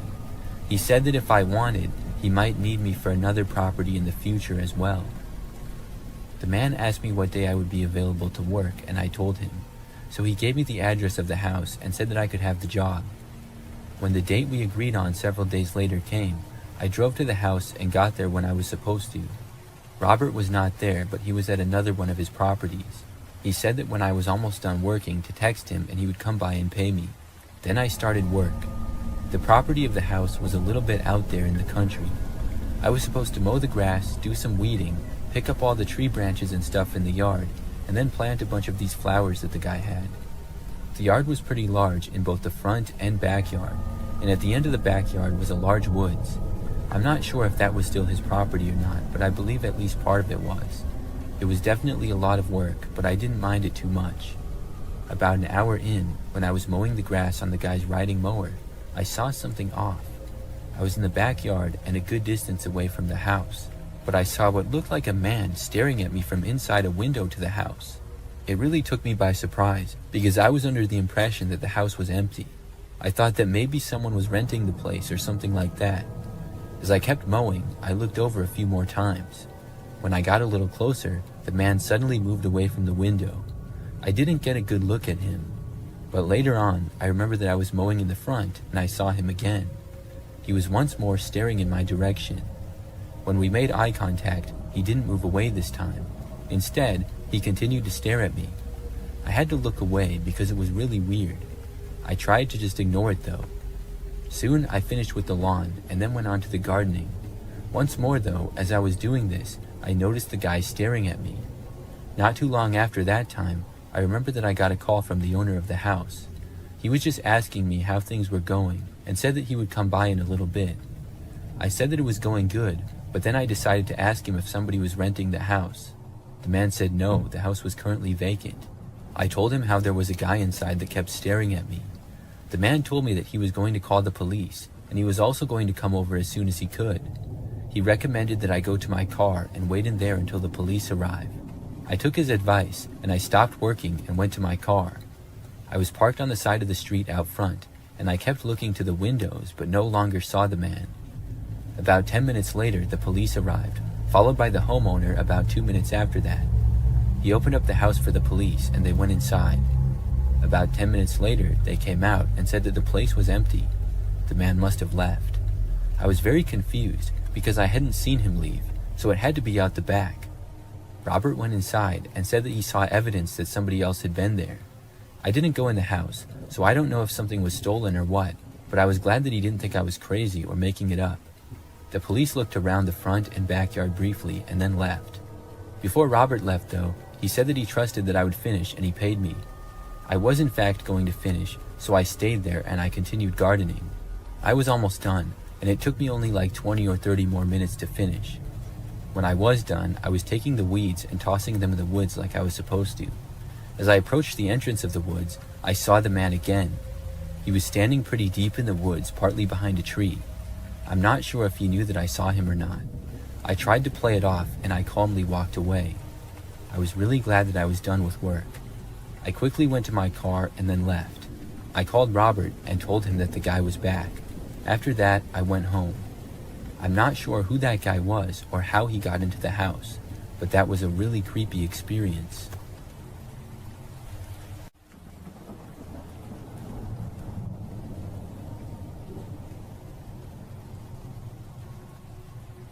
When I was a freshman in college, I lived in the dorms and I got a random roommate. I thought that it would work out fine because I get along well with most people and make friends pretty easily. I figured that my roommate would probably get along with me as well, even if we didn't like the same things. Obviously, I hoped that he would have similar interests and maybe we could become good friends, because I didn't really know anybody else at the university that I was going to at the time. Well, when I moved into the dorms, my roommate was not there. His name was Ryan and his stuff was there, but I wasn't quite sure where he was. After my parents had helped me finish moving in all my stuff and left, Ryan was still nowhere in sight. In fact, he did not show up until the next day. It was when I got back from my first class and had a little bit of time left before my next one. When I entered the room, Ryan was just there, sitting at his desk and apparently doing homework. Ryan was about average height and weight, had glasses, and short blondish colored hair. Right away, he did not seem very friendly. When I entered the room, he turned and looked at me, but did not say hi or anything. Just as fast as he looked at me, he turned his head back to his desk. I said hi and walked over to him and stuck my hand out for a handshake. I remember he sort of hesitated, but did shake my hand. I had a brief conversation with him, asking him about himself. He was not a freshman like me, but a sophomore at the school, and he was from a small town several hours away. That was really all that I gathered. Soon, I went to my next class. After that, things only got more and more strange. Ryan was not often in his room, but when he was, I would sometimes try talking to him. He would usually give me very short answers and never ask me anything about myself. I thought maybe he was just shy or uncomfortable around other people, but at one point, he told me in a very stern way to stop talking to him and to not talk to him anymore. It was pretty rude, and I no longer felt like he was just a shy kid, but a kind of rude one. Still, I didn't want it to be a terrible semester, so I chose not to argue or anything. I decided to just let him be on his side of the room, and I would do my thing on my side. As the weeks went on, Ryan would be gone for sometimes days at a time. I would wake up and he would just be gone. Then when it would be nighttime, he still wouldn't be there, and I wouldn't see him for several days. Then, typically, he'd just walk into the room like nothing happened, or I'd come back and he'd already be there. I never bothered to ask him where he was though, knowing that he didn't want me talking to him. I remember at one point, on one of the days that he was at the dorm, he left sometime in the evening. Hours later, at probably like 11 o'clock at night or so, I remember I heard talking in the hallway. It got louder, and I realized that two guys were arguing. I recognized Ryan's voice to be one of them. He loudly told the guy to shut up, and a few seconds later, he walked into the room. I found out the next day that it was another guy who lived on our floor who he yelled at. Apparently, all the guy said to him was, "Hey, how's it going?" when they passed each other in the hallway. Ryan snapped at him immediately, telling him not to talk to him, which made the other guy angry. They argued briefly before Ryan walked away. I found this out because the other guy came up to me and told me that my roommate was really strange. That's when we had the conversation, and I was kind of creeped out by Ryan's erratic behavior. As the next few weeks went on, I was hoping to be able to get a new roommate when the next semester rolled around. In the meantime, I just ignored Ryan and he did the same to me. It really wasn't that bad because he was typically gone, so it was mostly like I had my own dorm to myself. You just never knew when Ryan would be back or how long he would be there. So one day, I remember that I got up and went to class. Ryan had been gone for the whole night and was still gone when I got up and left. I was away for several hours attending my classes. When I returned to the dorm room, I went inside to see everything on my side of the room just gone. It was the craziest thing that I'd ever seen. The bed, desk, and chair that came with the room were still there, but literally everything that I had was gone. My books, my blankets and pillows, clothes, snacks, and everything was nowhere in sight. Ryan's side of the room looked exactly the same, and Ryan was not there. I went inside the room and looked around, trying to figure out what happened. I was sure that I locked the door when I left, and I immediately suspected Ryan. I started to look on his side of the room. He really didn't have that much stuff to begin with. He really just had some clothes, a few blankets, and some notebooks. There was no place that he could have put all my things. After realizing that my stuff was definitely not in the room, I walked out into the hallway. I went to the resident assistant and told him what happened. We did a small investigation looking around the building, and soon we got in touch with campus security. Unfortunately, the dorm building was really old and did not have any security cameras inside of it. Luckily, I had made a few friends by that point in the school year. One had a dorm room all to himself, so I stayed in his spare bed for the next couple of nights. An investigation was done, and Ryan was nowhere to be seen. Several days later, though, my things were found. They were located a little ways into a woods just off campus. He had tossed all my stuff there. Ryan, meanwhile, did not show up for the entire rest of the semester. I was given a new dorm room all to myself by the school, and they also gave me a gift card to buy some new stuff, so that was nice. But as far as I'm aware, Ryan never showed up to campus again. I have no idea where he went. He was a very strange guy, but I'm glad that I didn't have to live with him any longer.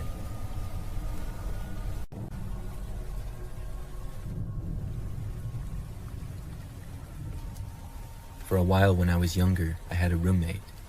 We shared a small 2-bedroom house together just outside the city. I didn't know the guy until I moved in, but I didn't have any money and I needed a roommate to afford renting the house, so that was the only reason that I lived with him. We both paid half the rent of the house, and the place was not very nice and pretty cheap.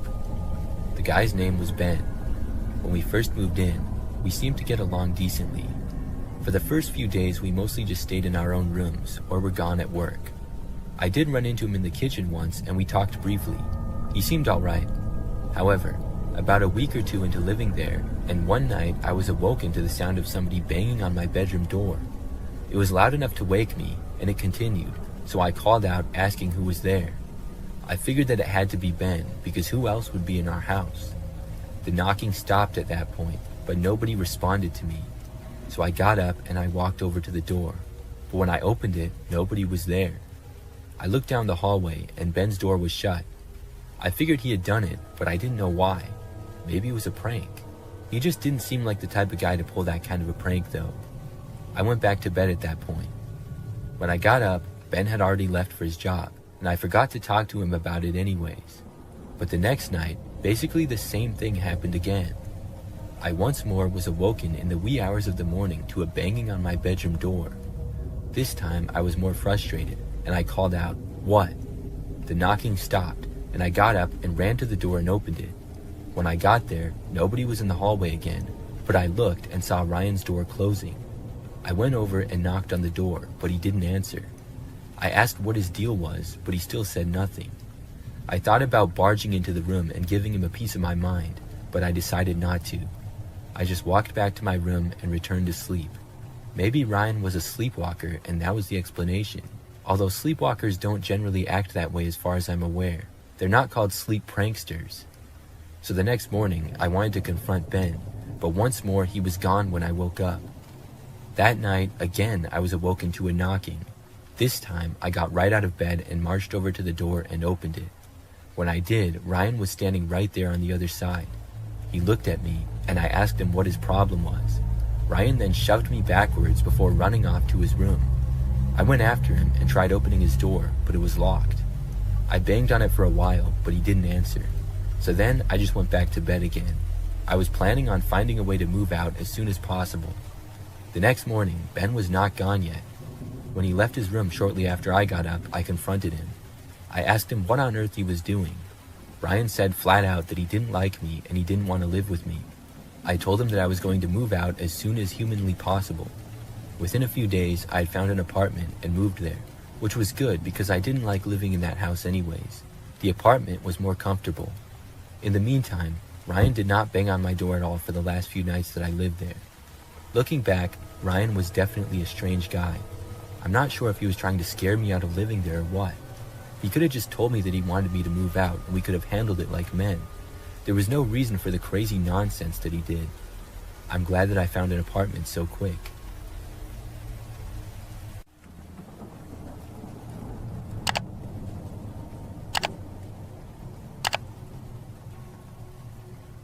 I don't go on Facebook that much, but I do go on from time to time, and last year something really strange happened.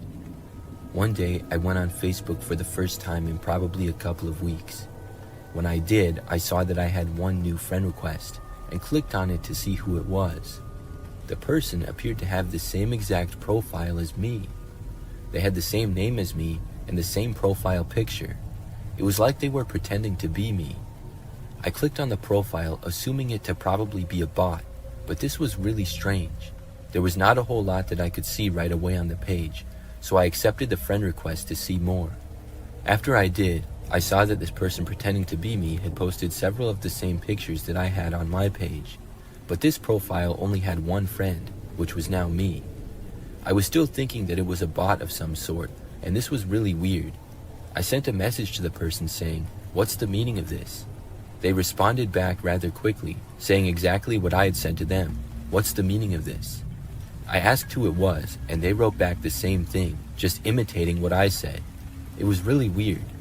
I figured at this point that it was probably some kind of a prank. I got off of Facebook and texted a few of my friends about it. However, when I did, none of my friends admitted to it and didn't seem to know what was going on. I know my friends pretty well, and they all seemed genuinely confused. The next day, I was really curious as to who it was, so I went back on and sent another message to the page. This time, hoping that it was a joke somebody was playing on me for some reason, I said, "This is a funny joke, but seriously, who are you?" The page responded just saying, "This is not a joke." They finally said something other than just what I had said to them. I asked them to stop pretending to be me, saying that it was really weird. They responded saying, "Okay, I will just take your account then." I didn't know what they meant by this, but I was annoyed and I blocked the page right then and there. I thought that was that. The next day, however, I got a Facebook notification randomly saying that several people had liked my photo. I hadn't posted anything lately, so I went on to see. That's when I realized that my account had been hacked. There was a picture posted to my account. It was my profile picture, but put through several filters, and it looked really weird. Whoever was behind this said they would hack my account, and they did. I really couldn't believe it. I quickly deleted the post and then changed my password. I hadn't told my previous password to anyone, so I don't know how they would have even known it. After that, I didn't go on Facebook for a long time, and also strangely, the person never hacked into my account again or sent me another friend request or message. I still don't know who did that or why. It's very mysterious.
This happened when I was about 10 or 11, camping with my mom near a river in the woods. It was just the two of us out there, no one else around. The nearest farmhouse was a couple of miles away, but we were mostly alone. We had the tent set up and a small campfire going when a little before dark, this man arrived to our site. The area we were in was open to anyone wanting to camp, so it wasn't strange to see somebody else, but he had no gear with him at all. He made conversation with us and eventually came around to warning us that there were wild dogs in the area that we needed to watch out for. My mom and I were slightly uncomfortable, because he didn't leave and said that he would stay at the campsite a while to protect us from the wild dogs. My mom hinted several times that we would be fine and that he was free to leave because we didn't need his protection. But he didn't leave. He stayed a long time, but there wasn't much we could do because it was a public campsite. He had the right to be there if he wanted, even though he had no camping stuff with him. Eventually, my mom told the man that we were going into our tent for the night, thanked him for keeping us company, and said that he could leave and we would be fine. I asked my mom quietly if he was going to hurt us, and she said of course not, but I could tell by the way her voice cracked that she was scared too. We didn't want to provoke him, but we didn't want to make him feel like we were scared either, so we just crawled into our tent while the man kept sitting on a log at the fire pit. I don't think my mom slept that night, as she had a knife close to where she lay in the tent. I watched the man through the flap in the tent for a while. At one point, while sitting by the fire, he pulled out a long knife and started sharpening it on a stick. He just stared down at the blade and ran it along the stick, making these slow scraping sounds. I asked my mom if he was going to kill us, and she kept saying no, but I could tell that she was worried. She tried not to show it, but she was prepared for the worst. I eventually fell asleep, but woke up a lot to see my mom was still awake, lying there and listening to the scraping sound of the knife on the stick. By morning, the guy was gone. I wasn't sure how long he had stayed or when he left. After packing up our gear, we stopped by the nearest farmhouse to tell somebody about the strange man. At the farmhouse, the old man there listened to our story, then kind of chuckled and said, "Oh, that's just Ivan. He means well, just doesn't know how to mind his own business." Apparently, he lived on a farm nearby, and the old man promised us that he'd have another word with his neighbor, reminding him not to be so rude and strange. A few years later, after our camping trip where we had met Ivan, I saw something disturbing. I was watching the news, and a man had been arrested who was a suspect in several missing person cases. They showed his photo on TV, and even though it had been a few years ago, I instantly noticed it was the guy who had been with us at the campsite. His name was Ivan Milat, a serial killer who had been picking up hitchhikers along the highways and killing them, and burying their bodies in the woods right across the river from where we had camped. I can't even describe the way I felt when I realized it. The guy who had been lurking outside our tent, sharpening a knife, talking about wild dogs, had been a serial killer. We had come so close to him, and I had no idea at the time. I don't think I'll ever forget that night and how lucky we were, but it still haunts me.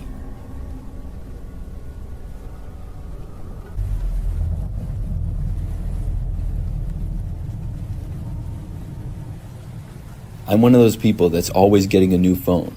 I get one almost every year. For me, it's just a personal preference. A lot of times, I trade in my old phone for a new one, but that's not always the case. I happened to just buy a new iPhone a while back, but I still had my old one, so I decided to sell it on Facebook Marketplace. The phone was still pretty new, and I figured that somebody would want it. I listed it for a reasonable price, and within a day, someone had made me an offer. I sold it to them, and after receiving payment, I shipped it to the buyer, which was a man named Elliot. Now, everything seems normal, and it was. He got the phone, and I thought that was the end of that.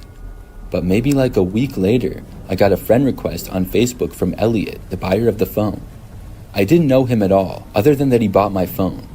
I clicked on his profile, and I knew that he lived in the same state, in a city that was like an hour or two away. When I clicked on his profile though, there wasn't all that much information because we weren't friends. I thought that it was kind of weird though, so I declined his request. The next day, he sent me a message. He asked me why I declined his request and said that he really wanted to be friends with me. I told him, "I just sold you the phone. I don't know you at all other than that. Please don't take it personally. I just don't know you." He kept sending me messages though. He called me some things that I will not repeat here, and he seemed pretty angry. At that point, I blocked him. It was really strange to say the least, but I thought that was the end of it. Now, Elliot did not contact me through Facebook or any other social media for that matter after that. What he did was much worse. The next night, a few hours after I had gotten home from work, there was a knock on the front door. I walked over to the front of my house and looked out the window to see what looked like Elliot standing there. I couldn't believe that he was actually at my house. I never would have guessed that he would have done that. When I saw this, I jumped back and walked away from the door. He knocked again. There was no way that I was answering the door. This guy had to be insane. I heard him yell that he knew I was home from the other side of the door. I'm not sure how he knew that, Maybe he heard me walking when I went by the door. I didn't think that he saw me when I looked out of the window. Still, I wasn't going to answer it. Instead, I called the police. I told them that a man who I had met on Facebook showed up at my house unannounced and uninvited and would not leave.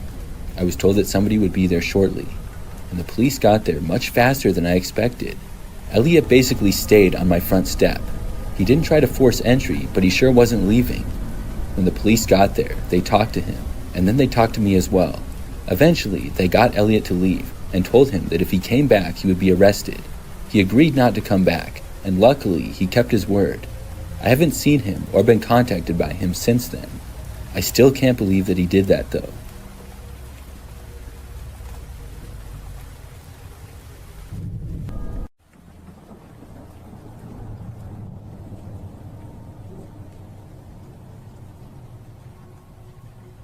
This is something that happened several years ago. It was sometime in the fall, and one Friday afternoon, I went to a pumpkin patch with my girlfriend. This was our first trip to a pumpkin patch that year, and my girlfriend wanted to get pumpkins that we could carve. The place that we were going to also had some other things, like a walking trail, a souvenir shop, and a corn maze as well. But overall, it was smaller, and it wasn't one of those places that 1,000 people go to every weekend. This was more of a local farm. When we got there, it was right after the place opened and nobody else was there. We parked in a grass field, and it didn't even have any other cars in it. I noticed that there appeared to be one employee there, because there was a guy standing near the entrance of the pumpkin patch. I assumed him to be the owner of the farm. Before going there though, we walked down the path and the trail that it had around the farm. That took maybe 20 minutes or so. The path went around the farm and then ended right near the pumpkins. When we got there, I remember that we saw the guy standing there and said hi to him. He said hi as well. The man was about average height, was wearing sunglasses, a hat, and a t-shirt. Then we started walking through the massive field of pumpkins. I thought that it was a little bit strange that we were still the only people there, but it didn't really seem that crazy. There were a lot of pumpkins to choose from, so we wanted to get ones that were near perfect, and we took our time looking through them. I remember after walking down to one end, I noticed that the guy that worked there was kind of walking towards us. I didn't know why, but when he got like 50 feet away, he just kind of stopped and looked at the pumpkins. I looked over at him and then back to looking for a pumpkin. We went to basically all parts of the giant field. So when we were on another end a little while later, I remember seeing the guy kind of walking towards us yet again, but he didn't approach us that time either. He just stopped a ways away. I wasn't sure if he was watching us or what. Either way, it seemed kind of weird. A while later, we found one pumpkin for my girlfriend, and I was still looking for one for myself. I remember noticing that the man was just flat out staring in our direction. He was standing like right in the middle of the patch, just looking at us. The guy was beginning to give us the creeps a little bit, so we decided to wrap things up as quick as possible and get out of there. Within the next couple of minutes, I found the perfect pumpkin and we went up to buy them. By now, the man had gone back to his place at the little table that was near the entrance. When we reached him with our pumpkins, I put them on the table and I said hi to the man. He finally spoke again, saying hi in a quiet and sort of unfriendly way. I started to reach for my wallet, but the man then said that we could just have the pumpkins. I was shocked. I asked why, and he said that it was no problem and we could just have them for free. Well, I wasn't going to question it anymore, but it sure seemed odd. My girlfriend and I just said thanks to the guy, and then we left. We walked out to the car and then got inside. I remember that I was driving off and I noticed that the guy was just staring at us. He was sure an interesting character, to say the least. The whole farm seemed pretty strange that day. Well, the very next day after that, my girlfriend showed me something on her phone. It was a news story on some website. It said that a pumpkin farm, the same one that we had been to, had been the scene of a crime. The owner of the farm had been beaten by a man and locked in a shed. The man who did it had been on the run, but the farmer was able to get out of the shed and call police eventually, and they located the man within 12 hours on the other side of town. When I saw a picture of the man that was caught, it was the same guy who had been working at the farm. So we had talked to the criminal and not even the actual farmer. I really couldn't believe it. That explained why everything was so odd. Obviously, we had no idea that any of that was going on. Looking back, I don't know what else might have happened, but I'm glad that we got out of there when we did.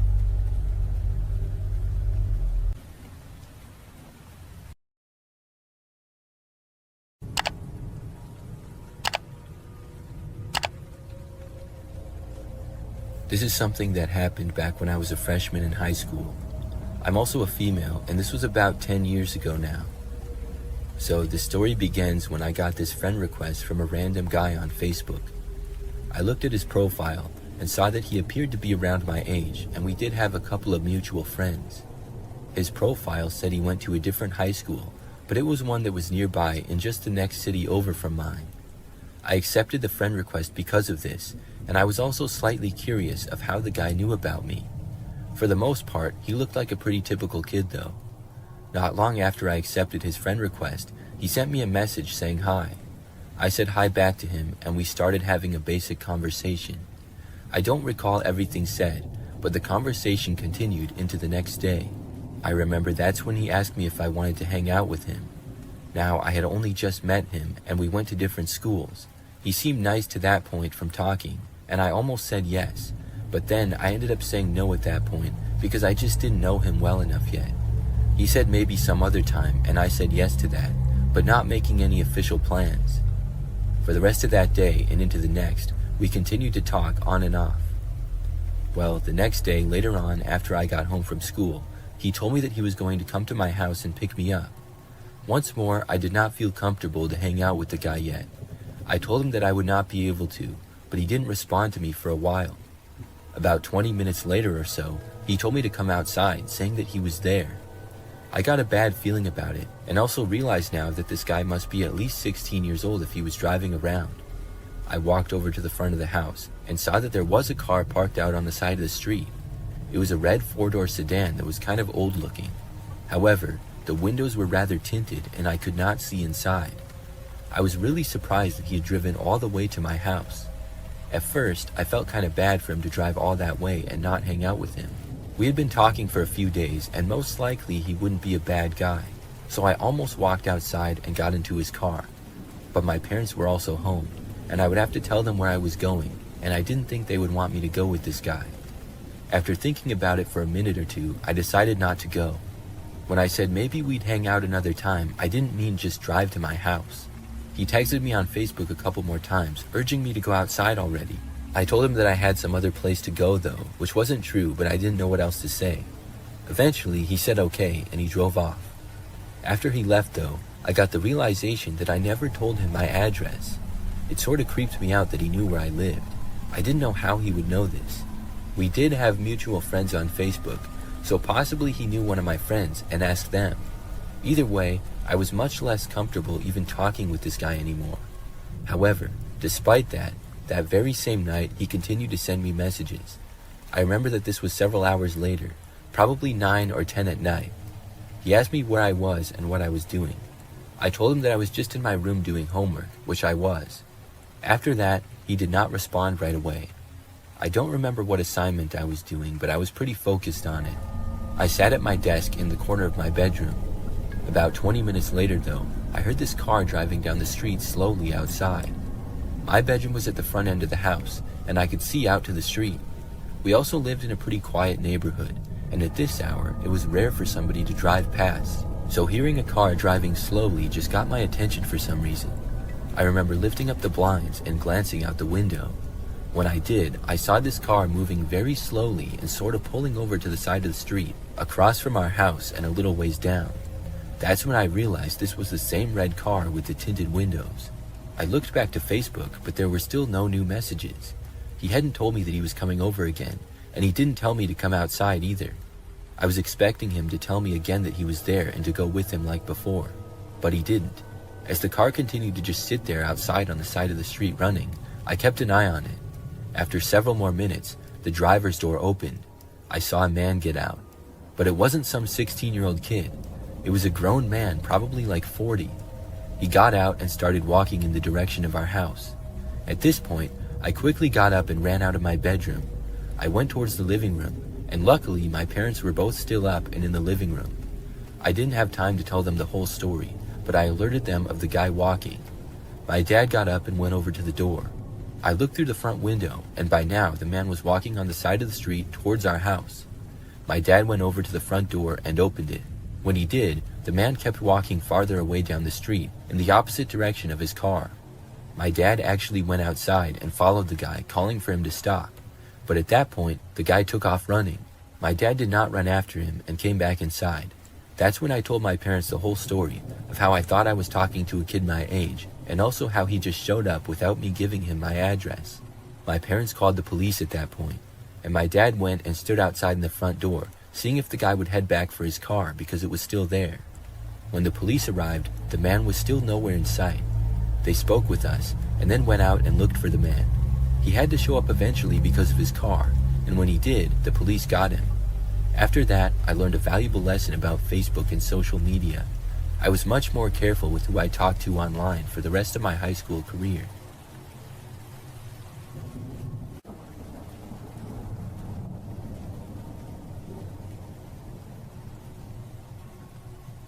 This story happened when I was in college. I was a graduate student living on campus about an hour away from my parents' house. When the week of Thanksgiving came, I went home after classes on Monday. We had the whole rest of the week off, so I would be staying at my parents' house for a little while. When I got back home, the second day, during the night, I was sleeping in my bedroom when I was awoken. Now, my bedroom is on the first floor, and it's on the front side of the house. It was the middle of the night, and I thought that I heard the sound of a knocking on my window. It was really creepy. I sat up in bed and looked over to the window. There was a curtain covering it, so I couldn't really see anything. I did not hear the knocking again, so I got up, walked over to the window, and looked out of it.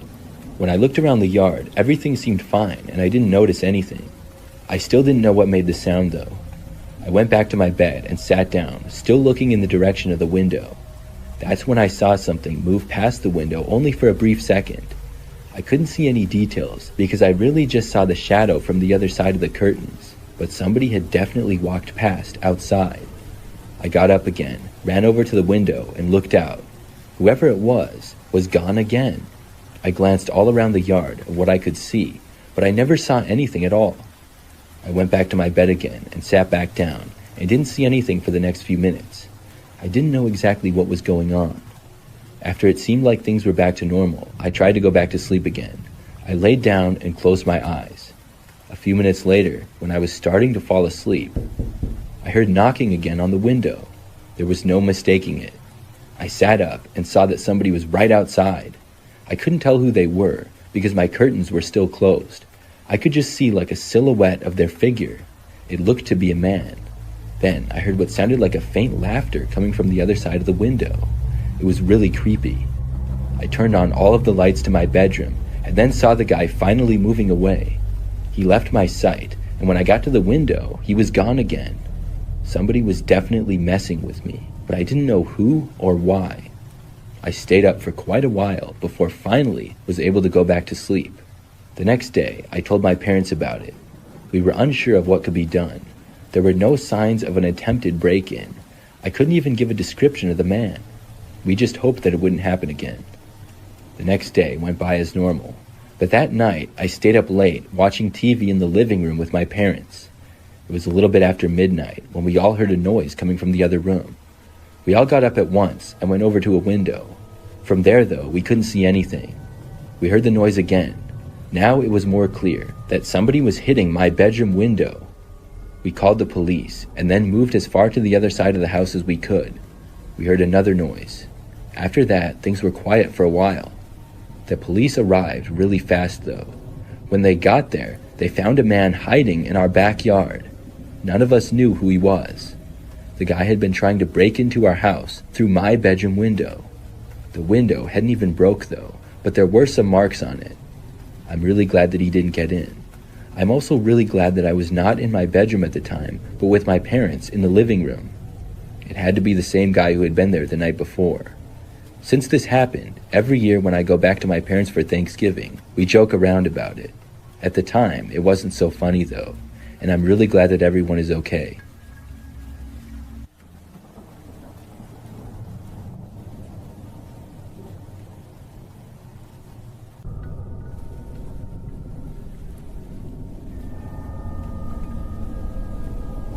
This happened last year and still creeps me out when I think of it. So I was at home one night by myself. I was just in my bedroom scrolling through my phone. All of a sudden, I saw this Snapchat notification from a name that I did not recognize.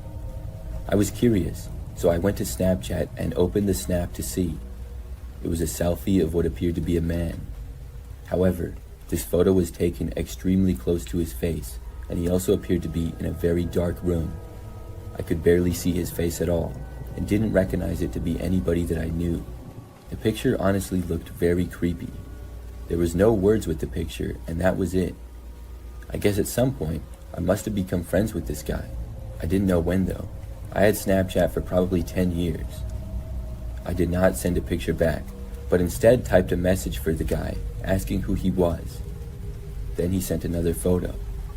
When I opened it, I saw that it was much like the one before. It was honestly so creepy, I wish I would have screenshotted it, but I didn't. I thought that maybe the person sent a picture like this by mistake, but after the second one, I realized that it was not. I asked again who it was. The person's response, though, really shocked me. He simply said, "I'm coming over now." I thought that he had to be joking, but I also realized then that I had my location on Snapchat. I quickly went into the settings and turned my location off. If this guy was serious, I was hoping that he would not know where I was. Then I blocked the mysterious guy. I thought that was it. I returned to what I was doing, but I couldn't help but feel a little bit creeped out by the whole thing. Well, roughly 30 minutes later, there was a knock at the front door. I had a terrible feeling instantly. I think by now it was like 10-something at night. Not a normal time for somebody to come to the door. I carefully left my bedroom and went down the hallway. Eventually, I got to a window that I could look out and see who was there. When I did, I saw a man wearing a ski mask standing there. I couldn't believe it. The guy must have got my location before I had turned it off. I watched him knock on the door again. Then he started to look around. When he did, I quickly moved back and away from the window. I heard the guy walk off the step, but did not know where he was going to. The next thing I knew, I heard him right outside one of the main windows. I ran back into my bedroom and then called the police. I locked my bedroom door and covered my window. Then I just waited. I did not hear anything during this time. I wasn't sure what was going on, if he was trying to break in or maybe if he left. About 10 minutes later is when the cops arrived. They came to the front door and I told them about what happened. They offered to look around, and I almost said that they didn't have to, but I ended up saying sure. Then they looked around my backyard, and surprisingly found the man hiding in some bushes. When they located him, they asked him to come out.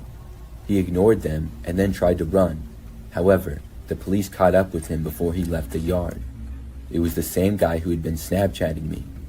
I'm not sure what his plans were. I'm just glad that he was caught. When I moved into my first ever house after living in apartments for many years. I was excited to have my own house with a small yard as well. The house was not the nicest one ever, but it was decent. The neighborhood was pretty typical. There were a bunch of houses on both sides of a quiet street with fairly small yards. After moving in, I was working on unpacking everything one day, and I got a knock at the front door. I went over and saw a woman standing on my front step. I answered the door to her, and she said that she saw that I had just moved in. She had a box of cookies and gave them to me as a welcome gift. I thought that it was really nice of her, and I told her thanks. We talked for a short time, and she told me that she was my neighbor and lived down the street. Then she left, and I went back inside. I remember that a few days later she showed up at my house again. This time, the woman asked me if she could borrow a screwdriver and said that she didn't have one. I did, so I went and got it and gave it to her. We chatted for a very short time about basic stuff, and then she left. I remember when she was walking away though, I was expecting her to live maybe next door or right across the street, but I saw her turn and walk down the street, and then go so far down that she went out of my sight. I didn't even see what house she went in. I still assumed her to live on the street, but I was kind of surprised that she didn't live closer. So the next day she brought the screwdriver back. When she did, I asked her where she lived exactly. She just told me that she lived down the street, not too far. I remember asking which house, and she just kind of pointed and said you couldn't quite see it from here. So a short time later, she left again. I watched her walk away, and I even walked a little farther out to see where she was going. Well, she literally walked to the very end of the street and then left the block going to another street and went out of my sight. I was very confused. Why did she keep coming to my house? And how would she even know that I moved in if she didn't even live on my street?